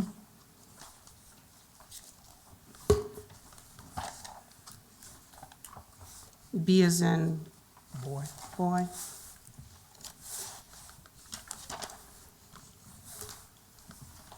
and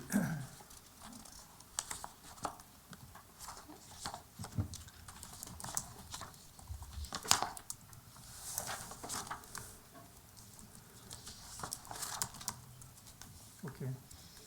So under the very first sheet that says financial reporting other, if you come down to number 25, treasurer, provide field with state treasurer listing unclaimed properties for 2018, 2019. That's been outstanding for quite some time. If you go over to, Okay, so, I'm sorry, I'm gonna take this back. You're talking about the PBC that you have to have completed by the end of the week. So, you're telling me, prior to that, you said you had to complete something for 2019. right, And you will have all that assessed by the end of the week. My only ask of you, and I ask you, when you prepare those documents, which you with your validation, with your resources that you need to complete, and that's what I heard you saying, that would be done by the end of the week. So I am just asking you to give us that information, and if there are any weaknesses, and you identify those, also attach what resources is required or needed from your office in order to complete these. That doesn't take much, you're already doing the research.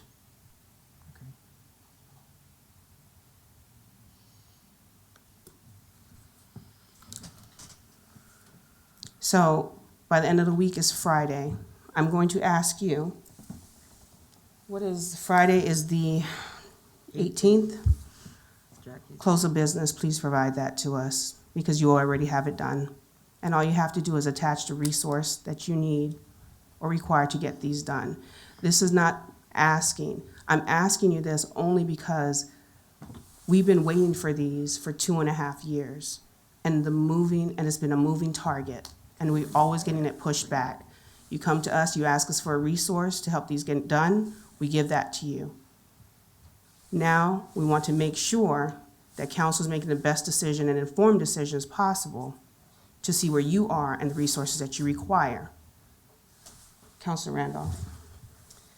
I know that this is not going to be a popular statement that I'm making with the rest of council, but as someone that understands a fair amount of this, because I deal with it in banking, I know that in the last 3 months, we have talked about cash reconciliation numerous times. I have brought it up. I have brought it up with some of you all one-on-one. Mr. Terry does not have any control over the treasurer's office as a constitutional officer. If that is the He case, cannot- point of I've got information. the floor. He cannot tell her what she is doing or what she cannot do. He's helping her, but just like the school systems, he does not control them. He's waiting for information. Not one of us sitting up here went to the school boards and demanded that they go after their finance people and get them done because they destroyed the records. I'm not giving him an out. I'm just saying that we are now, with the state coming in, looking at getting the help and made it very clear to the state that one of the areas, and Patience, you were in the meeting with me, Yes, that I one of was. the areas that they had to concentrate on for us was the treasurer's office. That is correct. Because of the lack of understanding. Nothing against the treasurer. She has tried. She's worked more with Mr. Terry than the previous treasurer, I feel, in my opinion, did.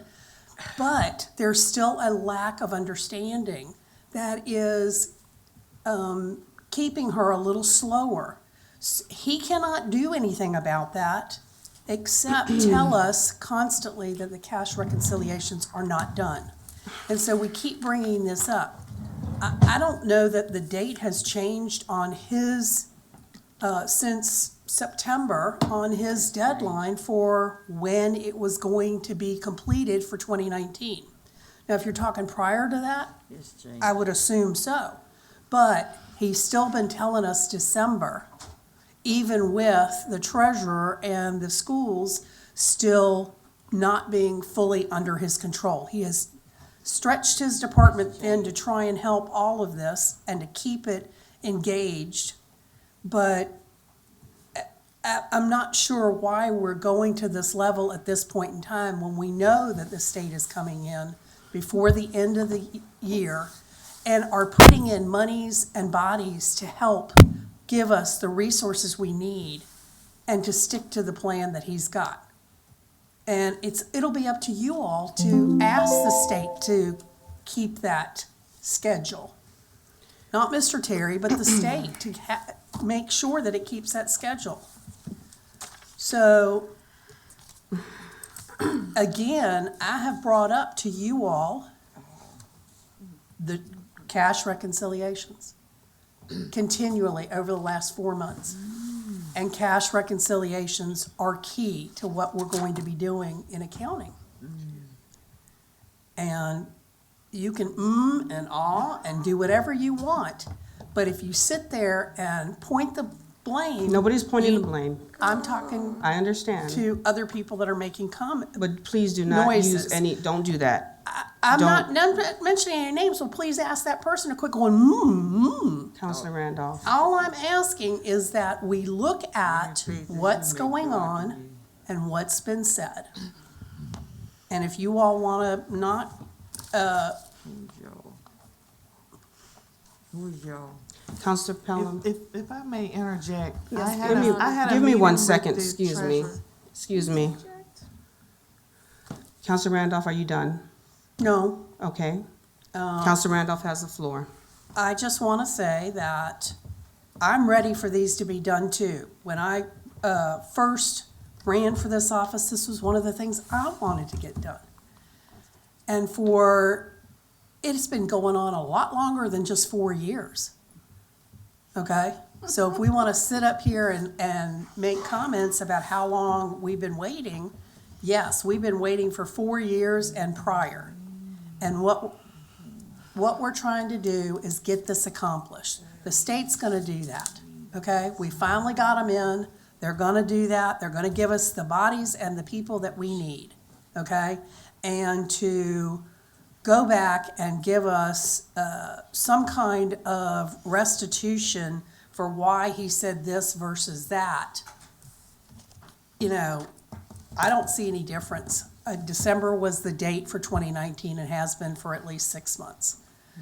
Any other dates that he gave us that had to change? Yes, he has changed dates. But, you know, when you don't have full control over what's being fed into you to make those deadlines, they're going to change.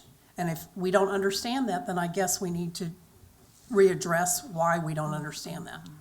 Now I'm done. Thank you. Thank you. So point of clarification, when we did discuss the reconciliations, cash reconciliations, there was a weakness and we identified what that was. The treasurer did come to us and ask for another position, did she not?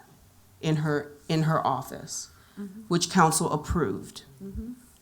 Anytime council, anything that you guys ask of us to move forward on these audits, we are approving. My only ask is, let us see it up in writing. You said you needed this, okay, that's where we are. That's what we need. If it's the case that you cannot work with the schools, which we've heard differently, that's exactly what you said. You can't make anybody give you that information. You can't make you cannot make the treasurer give you that information. So that's a conversation that we need to have. If there's an issue with the cash reconciliations, which when you guys brought it to our attention, we approved another position for that office. Now, we're having more issues with the cash reconciliations. Madam Mayor, I think it's unfair to you, and I have to speak up. That position hasn't even been filled, and that position has nothing to do with a historical data. We're not talking about historical, we're talking about 2019. 2019, that's. We are on historical data. 2019. All I'm asking you to do is, if there is an issue with any office giving you any information to complete the audits, please address those in that write-up you have for us. I'm not asking for 15, 13, or 12, and I know it's been an issue. What we're focusing right now is 2019. We don't want to come here on December 1st, on December 13th, and it's been moved to January or February. That's all I'm asking you, I Counselor. apologize, ma'am. I Excuse me, Mr. Terry. Counselor Gore. I was really hoping for a good meeting today. Now, since we're being recorded, I want to make sure I set the record straight for my constituents, on behalf of Ward 4. I just want to bring everybody back down memory lane that there was an emergency meeting called, and we had it in Richmond with the APA, Secretary of Finance, and a group of others when this first was brought to our attention in regards to a letter that the former mayor received that was not circulated with council. Due to that, and the FOIA request I asked for is when we realized of the lack of communication in regards to getting the audits completed. At that time, I came back, and Councilor Plum, you can correct me if I'm wrong, I asked for council to complete the survey to receive state resources to get the audits caught up then. At that time, council voted against it. I have emails to Wasn't track on it. council. you were actually, that was the reason why you actually voted against me for mayor and to have it in writing. But, and I got slammed for that. What year That's was it. that? Excuse me, point of So information. that's the same survey that we're talking about today that could have been done 4 years ago. Amen. So that's the first part. Second part is, It's always Mr. you. Terry knows. We've been hard on him as the most of any other members of council. When he comes and does the financial reports, we grill Mr. Terry. We've always been very hard on him, and he knows this, to the point where we've asked the contract to be amended to force more information about what is the holdup. And that's honestly because Mr. Terry has been respectful of the prior administration and not trying to step on people's toes, which I understand. But it was due to that lack of communication to council in regards to truly the things that were happening behind the scenes that caused us to have this delay. And that's why I brought the schools, because when it was first brought to our attention in a way that we could do something about it, it had been years. We realized that there was issues in regards to the school's ability to reconcile the financial systems, et cetera, in the treasurer's office. When that was brought to our attention, we had several special meetings called to address finances, and we could not get a quorum present. Go back and check the history. There's been several meetings called specifically to address this issue and give them support. We could not get 4 members of council to attend. Other than that, we also made some policies and ordinance changes to, one, address reconciliation of our money, to make it be a policy on how it was done, how to develop the budget, and some other financial policies that we still cannot get a vote on.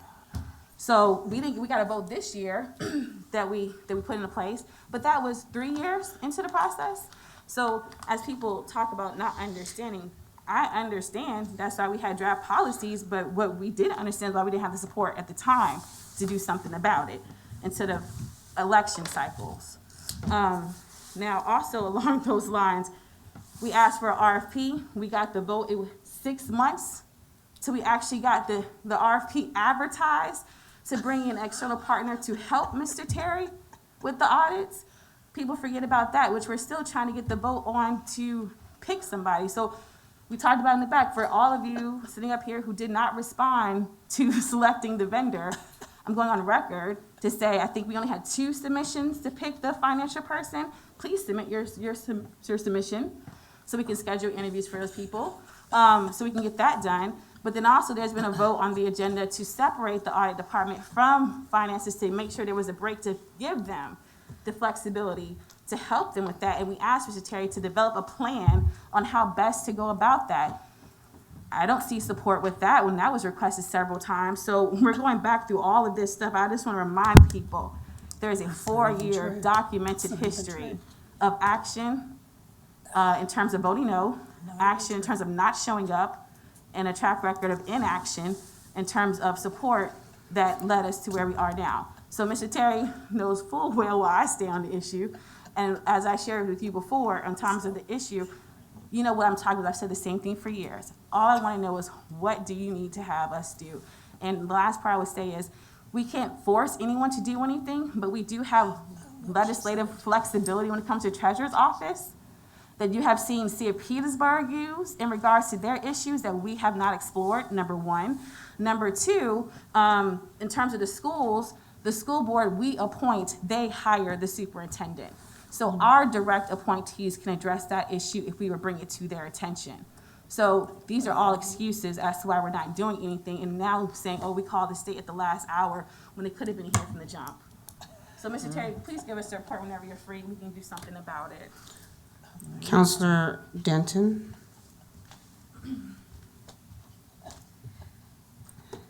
I am so sorry.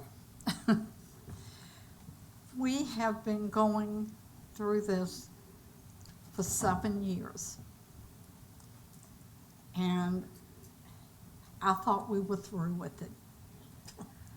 Mr. Terry has been our finance director. He has stood up here. He has given us the facts and the figures. I don't know anyone on this council who has the education that Mr. Terry does. And I respect him 100%. we all are aware that these cameras are late. They've been late since 2015. Do we need to get them done? Yes. As soon as possible.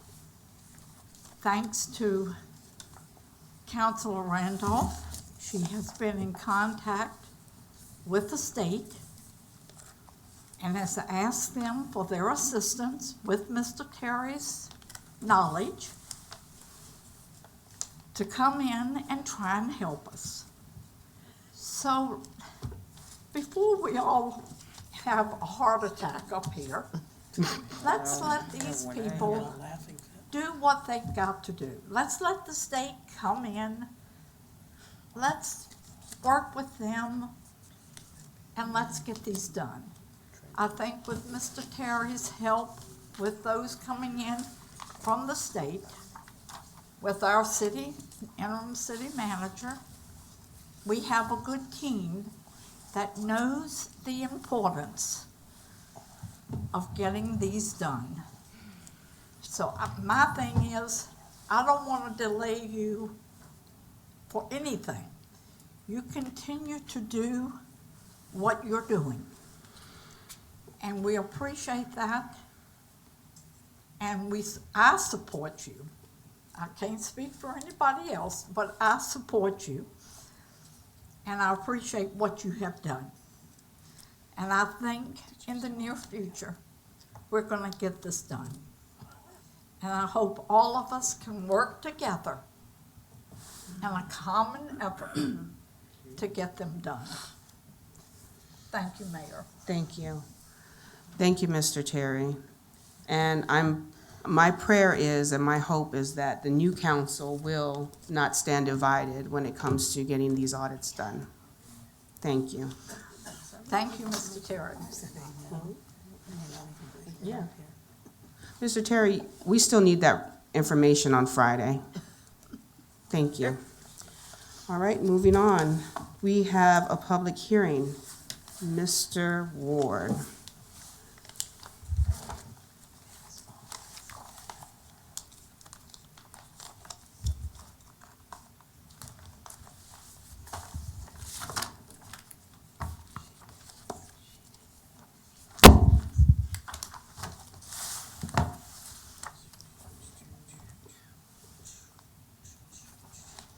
All right. Actually, tonight we have two public hearings. The first one this evening is, or regards zoning amendment to our Article 15, our floodplain district ordinance. This is pretty much a rehash of what we went over at the work session last month. FEMA recently completed a flood insurance study and a flood insurance rate map, which are known as FIRMS. They just recently completed that for Hopewell. No significant changes were made. The FIS and the firm will become effective December 15th of this year.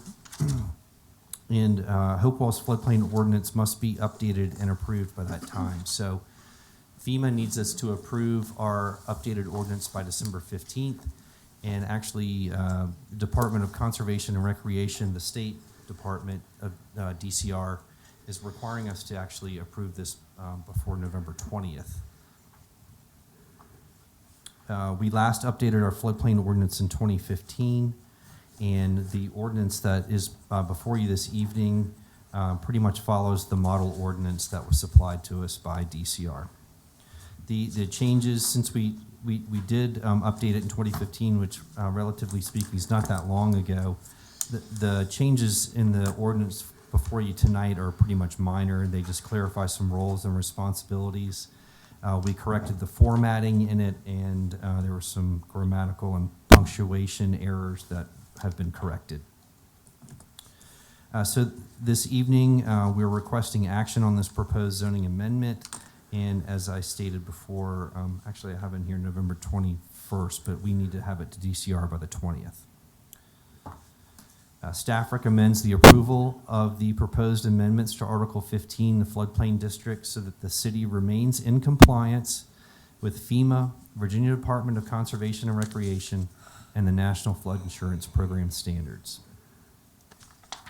I've got a recommended resolution for you here, and just some background that we held the work session on October 25th. There were no questions or comments at that work session, and I have the proposed resolution for you here this evening. That's pretty much all I have on this one, and I'm available for any questions if you have any. Counselor Denton? Yes. Counselor Randolph I would like after. to make a motion that we repeal the existing Article 15. Counselor Denton, just questions for, questions, we're gonna open the public hearing, then we'll close Okay, it, yeah. okay.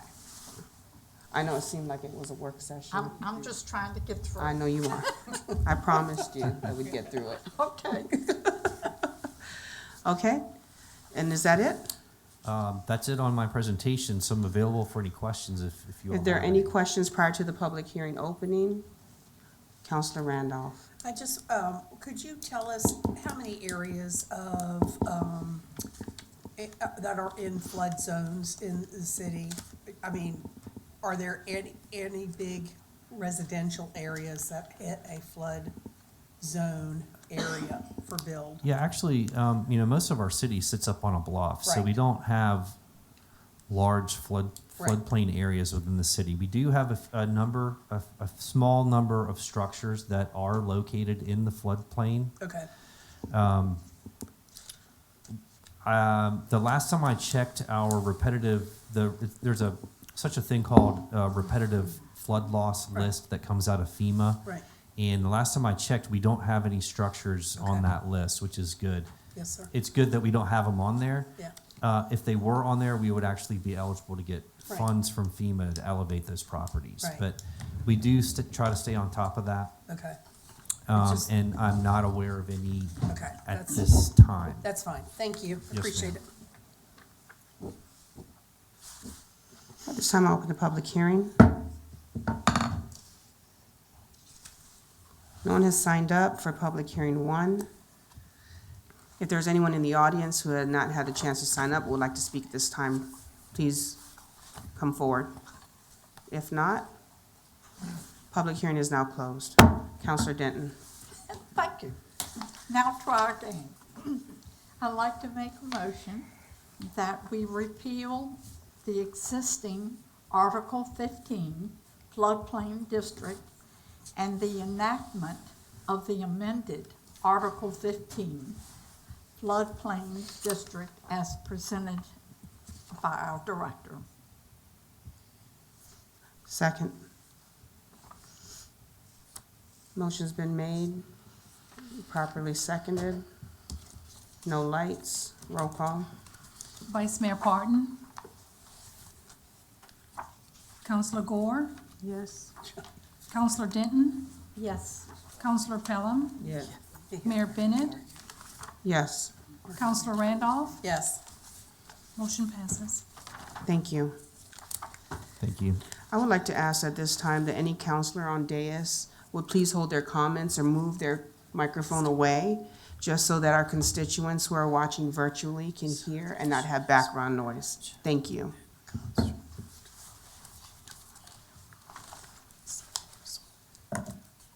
Counselor Randolph, can you please not have the background noise or move your microphone away? When we're having a presentation, there's a lot of background noise, and constituents are, okay, please Thank you. push your microphone away if you do have to whisper to yourself. Thank you. okay, thank you. Thank you. Yes, so tonight's second public hearing regards a conditional use permit application in regards to parcel 0470310. This parcel is located on Boston Street. It's actually located at the corner of Boston and Miles.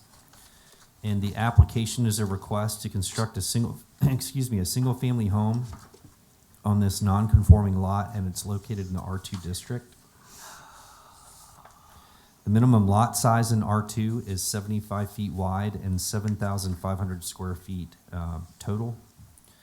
This particular parcel is 55 feet wide and 6,954 square feet total. So it's just under the minimum required amount. The applicant is proposing the construction of a two-story, 1,297 square foot home, and of course, they will meet all district setbacks as required. It is a two-story construction, and they have provided a preliminary plat for the siting of that particular house on this property. It actually shows the driveway will be accessed from Boston Street. So with all conditional use permit applications for construction on non-conforming lots, we look at surrounding properties to make sure that the proposed structure fits within the neighborhood. You can see that most of the properties surrounding this particular parcel are one-story properties. They range anywhere from some small single-story to where we actually have some duplex properties on the corner opposite this particular parcel. So we put all those into a table to determine pretty much what the average square footage is going to be for the properties in this neighborhood. And that comes out to be 1,209 square feet. The applicant's proposing to build a 1,276 square foot dwelling, which is larger than the average, just slightly larger. This particular lot size is actually one of the smaller ones in the neighborhood as well. So when you take the small lot and the larger than average house, this property will actually end up being one of the larger properties in the neighborhood. The average gets skewed by 3001 Granby, which is a nearly a 1,700 square foot property. Conditional use permit applications, we are required to go through the 7 considerations. We are all pros and old hat at this, so I'm not going to go through each one of them, but essentially the questions just relate to is the proposed structure appropriate for the neighborhood? Is it going to fit in terms of size and style and massing? And when we go through those particular items, staff has determined that the proposed conditional use meets all the considerations outlined in Article 21 of the Hopewell Ordinance, and staff recommends the approval of this particular conditional use permit with the following conditions. Number 1, installation of brick veneer to cover all 4 sides of the foundation. Number 2, installation of cement board, wood composite, or vinyl siding on all 4 sides. Number 3, construction at a minimum of a covered front stoop or larger covered front porch. Number 4, installation of window shutters on sides facing public roads at a minimum. And number 5, installation of foundation plantings.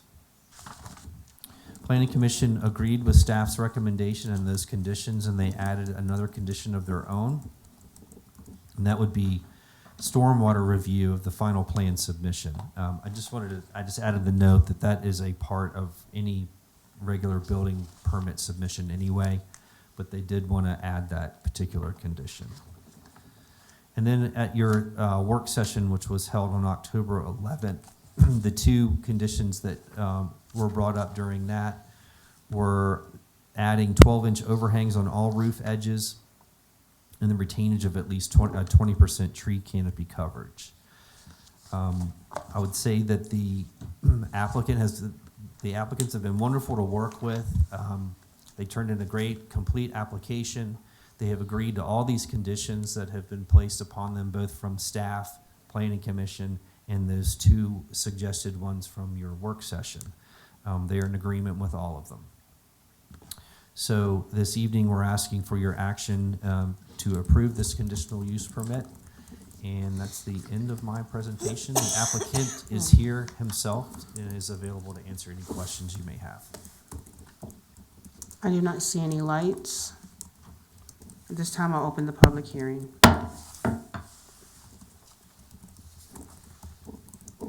No one has signed up, but if you have you signed up for the public hearing 2 for Boston Street, conditional use permit? Okay. If anyone would like to speak on this public hearing, please step forward. All right. Public hearing is now closed. Counselor Denton?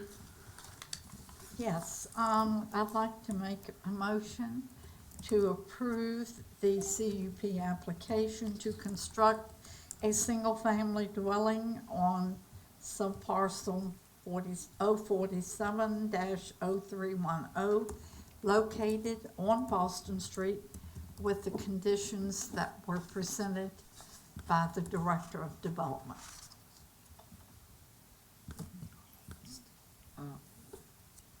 Second.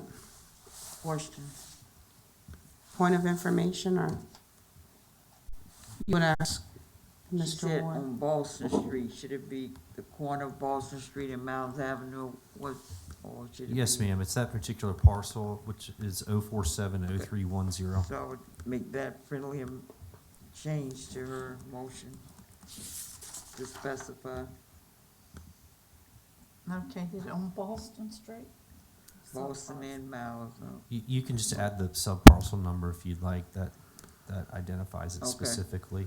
I've got the parcel number. Okay, that'd be great. Thank you. Roll call? Mayor Bennett, Yes. Counselor Randolph, Yes. Counselor Gore, Yes. Counselor Denton, Yes. Counselor Pelham, Yes. motion passes. Thank you. Thank you. Thank you very much. Now we're moving on to communications from citizens. Susan Day. Each person addressing the council shall step to the microphone, give name and address, and limit comments to 3 minutes or less. No person, Ms. Day, you can come on forward, just reading rules. No person shall be permitted to address council a second time until all others have been heard once, and no one shall speak more than twice on any subject in any one meeting. All remarks shall be addressed to council as a body and not to any member thereof. No person other than council and the person having the floor shall enter into any discussion, either directly or through a member of council, without the permission of the mayor. No question shall be asked a council member, including administration, except through the presiding officer. Hi, Ms. Day. Hi. Can you please state your ward? Yes, Susan Day, Ward 5. I came here tonight Can you, To ma'am, discuss can you the- put the mic down? I can't. to discuss the crime that's going on in Hopewell, which I feel like is the absolute most important thing that the city needs to deal with now, above all the other issues that you guys have discussed tonight. I live on Smithfield Avenue where the latest shooting took place today. I had a conversation with my daughter about 6:30 this evening. She lives in Powhatan. I keep my grandbaby every other weekend for her, my husband and I do. And she doesn't know if she feels that she can continue to let us watch her in the city. Whatever resources that this police department needs to get this under control, they should have it, whatever it is. If they're not getting it, then they need it. There's nothing else in this city that money needs to be spent on other than getting this crime under control. And I'm talking about the partnership in downtown Hopewell and the burger joint and all that. That's great, well and fine. Nobody wants to come into Hopewell because there's shootings every day. People's houses are getting shot up. My husband was out raking leaves today when this shooting took place. We have cars flying up and down our road, leaving the scene of these crimes, and it seems like nothing's being done. So I just wanted to address that. Thank you. Thank you, Ms. Day. When I say nothing's being done, I don't mean by the police department. I know they're doing everything that they can do. I'm just saying from a citizen, it seems like it's not slowing down, the ball's just rolling faster. So, that's what I wanted to say. Thank you. Thank you, ma'am. I don't need to speak, she basically covered everything I was gonna say. Okay, thank you. All right, moving on to regular business, R1. Oh, I'm sorry. I didn't sign up, sorry. Add him to the list. Elliot Elides, Ward 3. I'm proud to say that my daughter, and I told you all this a couple weeks ago, but opened a business downtown. We're excited. The city of Hopewell is supporting the business. We have some out-of-town people coming. We had a little glitch, but we fixed it. We're back open. What I came here tonight to talk about, again, is basically the homeless and the vagrants downtown that continue to ask for money and hamburgers and so forth. I'd like to commend the chief. I'm glad he's here because he left for a second. I'm glad he's back. He's been very helpful, and even, I just forgot his name.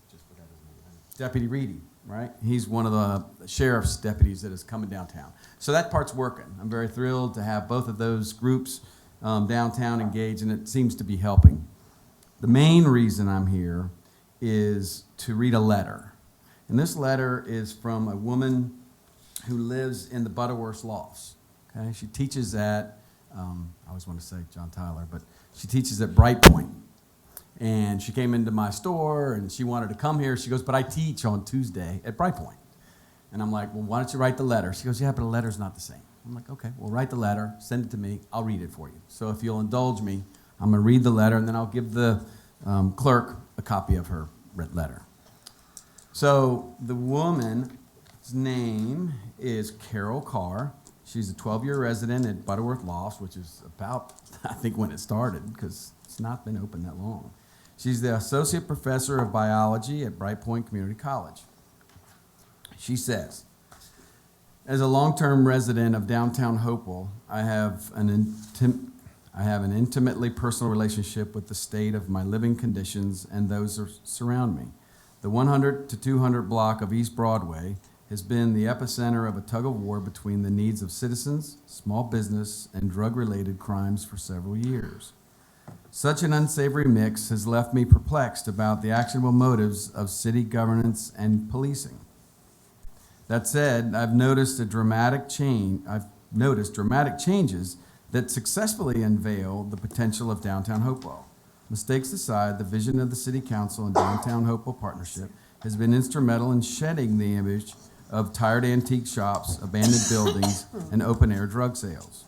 Yet such changes have not allowed the city to reclaim its potential and move toward a home for positive, dedicated civil servants to work and live. Downtown Hopewell is severely wounded, yet it appears a symptom of a larger problem. City Council must act in kind to identify, communicate, and manifest solutions geared towards community safety, prosperity, and healthy living. Reliance on sporadic, chaotic, or reactionary solutions should never be the basis of any vision or mission statement by any governing body. Most recently, we have had an uncontrollable challenge with unhoused and mostly transient individuals trespassing on business properties and intimidating downtown residents and business owners. Here's a sample of my experience. I may walk out of my building only to find people charging their phones, sleeping and urinating under the covered alcoves of each building front door. Some even block the exit doors. I've had multiple confrontations with one individual attempting to have menacing, probing conversations with me, even at a distance. Some have approached my car as I park, waiting for me to exit. I have found myself waiting in my car until they decide to move on. With many calls to the non-emergency number, I was eventually told by a reporting officer to have your dog with you at all times. She didn't like that. She says, what kind of advice is that from a police officer? It is unsettling advice for a 135-pound single woman. There are too many scenarios for me to describe here. I fear that other residents have had or will have similar experiences. Finally, City Council needs to ameliorate the patterns of potentially dangerous situations. Know thyself. More specifically, know the patterns of the people altering the image, safety level, and prosperity of the potential of downtown Hopewell. I am very grateful for the changes as of late, increased visibility of deputies, increased lighting and cameras. That said, I continue to see the patterns that lead to decline. To repeat an unsolicited line from one menacing individual that hangs out in front of the library and bus stop, we howl at night. Regards, Carol Carr. Thank you. Thank you, Carol, and thank you, council. Thank you. And Madam Clerk, if you could file that letter in the minutes. Yes, Thank you, ma'am. thank you. All right. Are there anyone that did not sign up for communications of citizens who would like to speak? Okay. R1. Madam Mayor, members of council, I am requesting today a creation, and I kind of want to amend that title there somewhat. We already have an economic development a department and a position that has a code number already associated with it. In the past, we've had individuals to serve in that role. So today, I would just like to say, fund the economic development and tourism position. We've been without an economic development officer for about 18 months now. And we believe that the creation of this position will help support and ensure economic growth within the city. I have shared with you on Friday a list of 10 to 20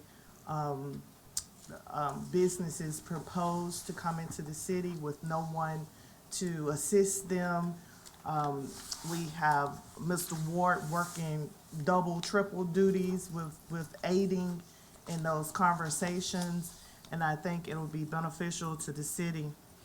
In a current account, as you recall, in June, on June the 30th, June the 30th, you guys voted to leave monies behind in the Economic Development Department with the thought of maybe funding a tourism or economic development position in the future.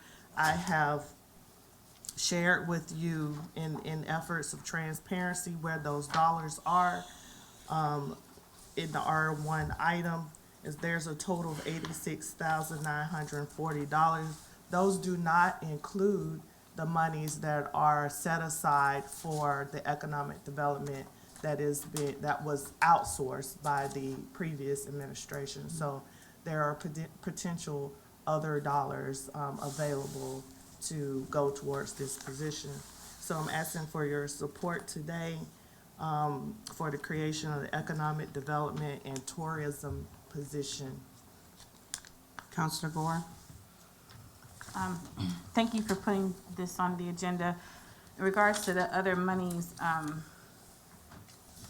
I thought we pretty much scrubbed the budget to get rid of all of that. So I would say whatever we vote to support, if it is exceeding what we reserved from the budget, then let us know, because I'm not familiar with the other pots of money, just to make sure we're not putting ourselves in a hole. But in regards to the job description, I just have some observations. If you could just take the notes down.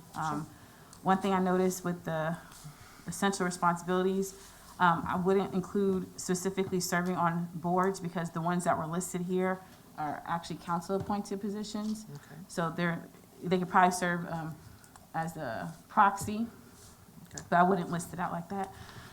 Then additionally, where it says work closely with, just some observations of who was listed missing from that list. If you want to actually list out everybody, Department of the Film for the state, Hopewell Downtown Partnership, the Beacon Theater, and then Planning Department should be included if you're going to list out every entity. The other thing is, I see no mention of the enterprise zone in the write-up. Okay. And that has some, what do you call it, maintenance to that, that you do in partnership with the planning department. The other thing I say is one of these sections, it says located in the county, just switch that obviously to city. Okay. And then the last thing I would say is the observation with reading this, the spacing and the bullet points is off. Sometimes the sentences go to the next line when it's not finished. But outside of that, I think it captures everything, and making sure we include the tourism part. So I like to make a motion to support the creation to authorize the creation of an economic development and tourism position, to be funded with the money that we, and I know Mr. Terry's gonna say it's not the appropriate verbiage, the money that we set aside for, for this effort. And should the additional monies that may be identified through, the external, the thing you're talking about, the outsourcing, increase that, but they are not Well, reoccurring. It'll be there to aid in this position for the remainder of the budget. Right, so here's my concern. It depends on what's aid in. It's like, if you go 50,000 Point of over, we gotta order. find that. Are you making a motion or? Okay, I we're was- we're gonna pause. I was We're gonna making a state motion, that let me- there's a motion on the floor that needs, that is I going to heard be you. Okay, so finished. I make, yeah, thank you, we finished. So I'd like to make a motion to approve and authorize the economic development and tourism position with the salary being within the set aside that council authorized. Second. Counselor Pelham. Oh, I really don't agree with combining the two job descriptions. It's not uncommon. So if you look in the, R1, we did a little market research. We looked at neighboring counties. There are several that are named Director of Economic and Tourism. And actually, the tourism, division is under the Economic Development Department. Yeah, So, are we getting what we paid for, or technically out of the tourism that's supposed to be up at the center now? We took that money. I thought we So made you- some deal so- with Chamber of Commerce to do something. In this budget cycle, what we voted on was to fund them out of the ARPA Out of funds this ARPA. last year and not to give them the money out of their general fund with the hope that we will recoup that money and put it into this position. Okay. Okay, well, that's just my general comment. And the other thing is the fact that really Director of Economic Development at this pay scale, you gonna get probably a beginning person that's coming in the field. Some of the, salaries seem like they were are they doubled in other areas?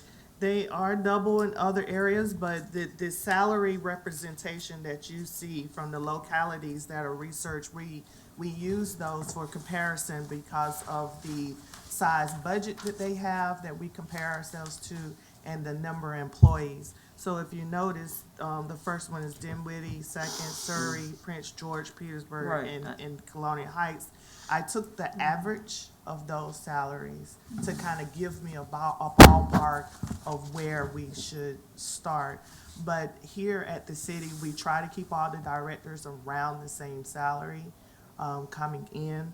And so that's kind of really, What directors make 73,000? well, not 70.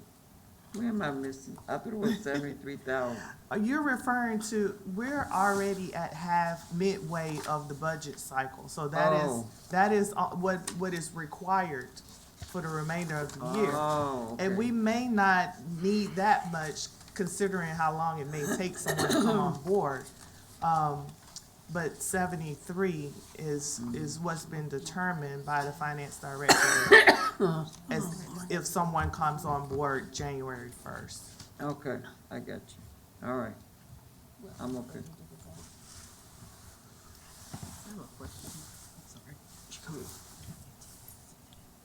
Yeah.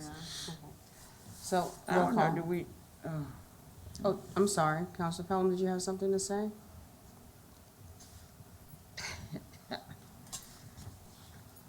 and so, never mind, that's it. I'm just not sure we need it now. Did you need more clarification? No, I'm good. Okay. Roll call. Vice Mayor Parton, are you there? He ran away. Counselor Gore? Yes.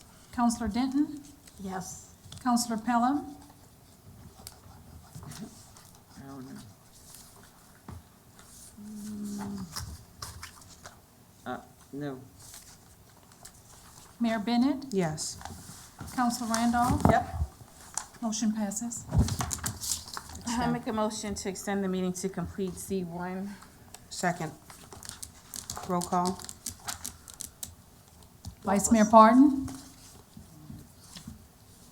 Counselor C1 Gore. To complete C1. Yes. To What com- is this? Couns- to Counselor complete C1. Denton. Can you restate the motion for her, please? The motion is to extend the meeting to complete C1. Reports of City Council. No. Counselor Pelham, Yes. Mayor Bennett, Yes. Counselor Randolph. Yes. Motion passes. All right, Counselor Gore, C1? the floor is yours. You want me to go to C1? Yes. Okay. I'll defer to the mayor, but essentially, C1 is the adoption of the 2019 City Council Strategic Plan. Council has provided it electronically and in hard copy at a recent meeting, per the mayor's request to see if we can get that adopted. She also followed up via messages to receive any feedback from council in regards to any suggested changes, to include. Have you received any responses? I have not received any responses from my personal email or my Outlook account. All right. So this is a living document, which means that it will be changed as things progress. But as we hear feedback in regards to public safety, the budget, some other things, those are all included in the strategic plan, and were developed by the citizens, directors, and council.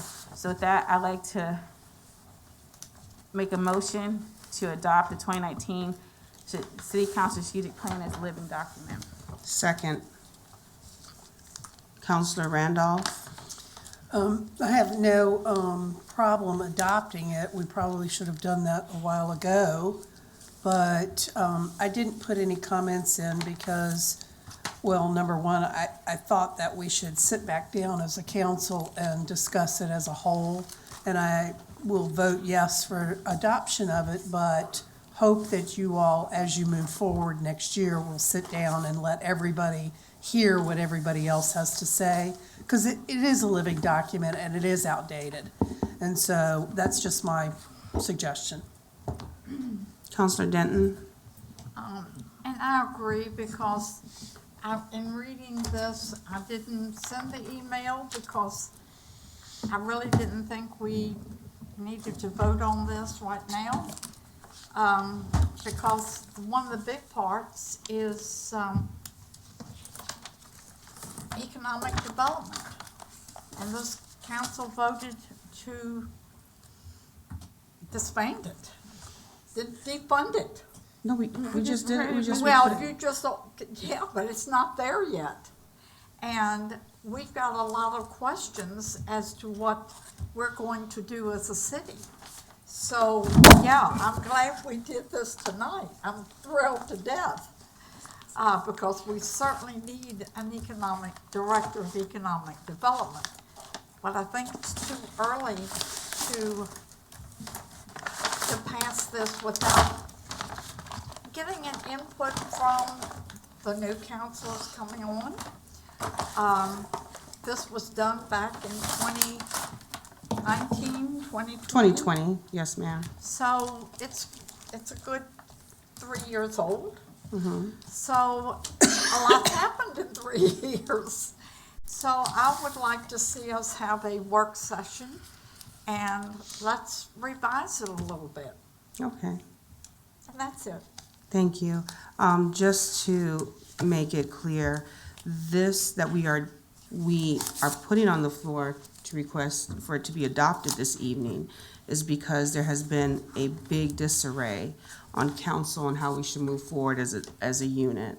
I did at the last meeting ask for you guys to go through it. If you had any questions, any comments, track changes, please send them to me. I did follow up with a text message.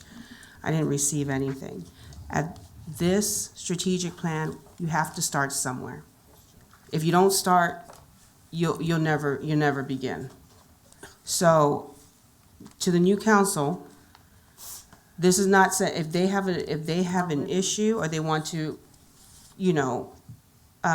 amend it, that can happen. But at this time, in order for, I want to set up a strategic plan so that the council can be a unit and look towards one goal instead of being all over the place.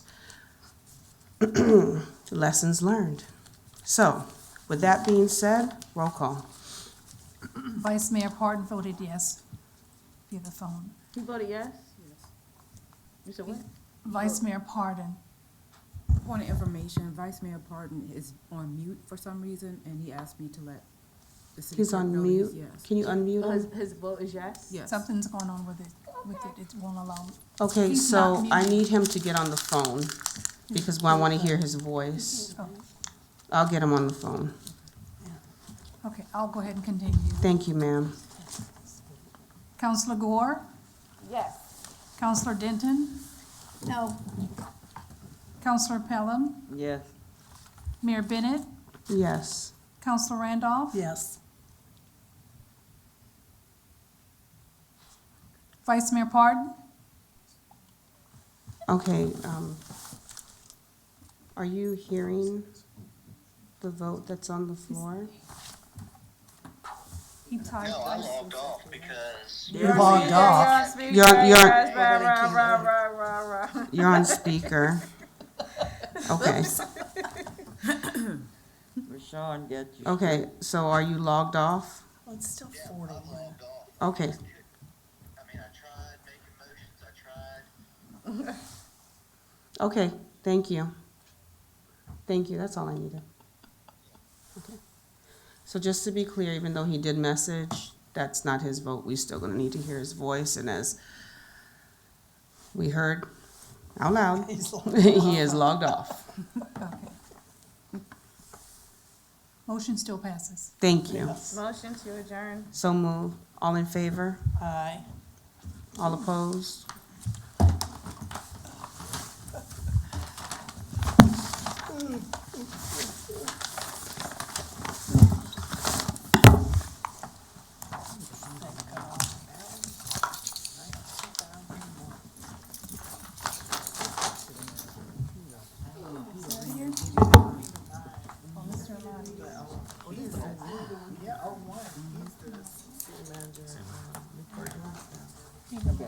Oh, you do? Oh, okay.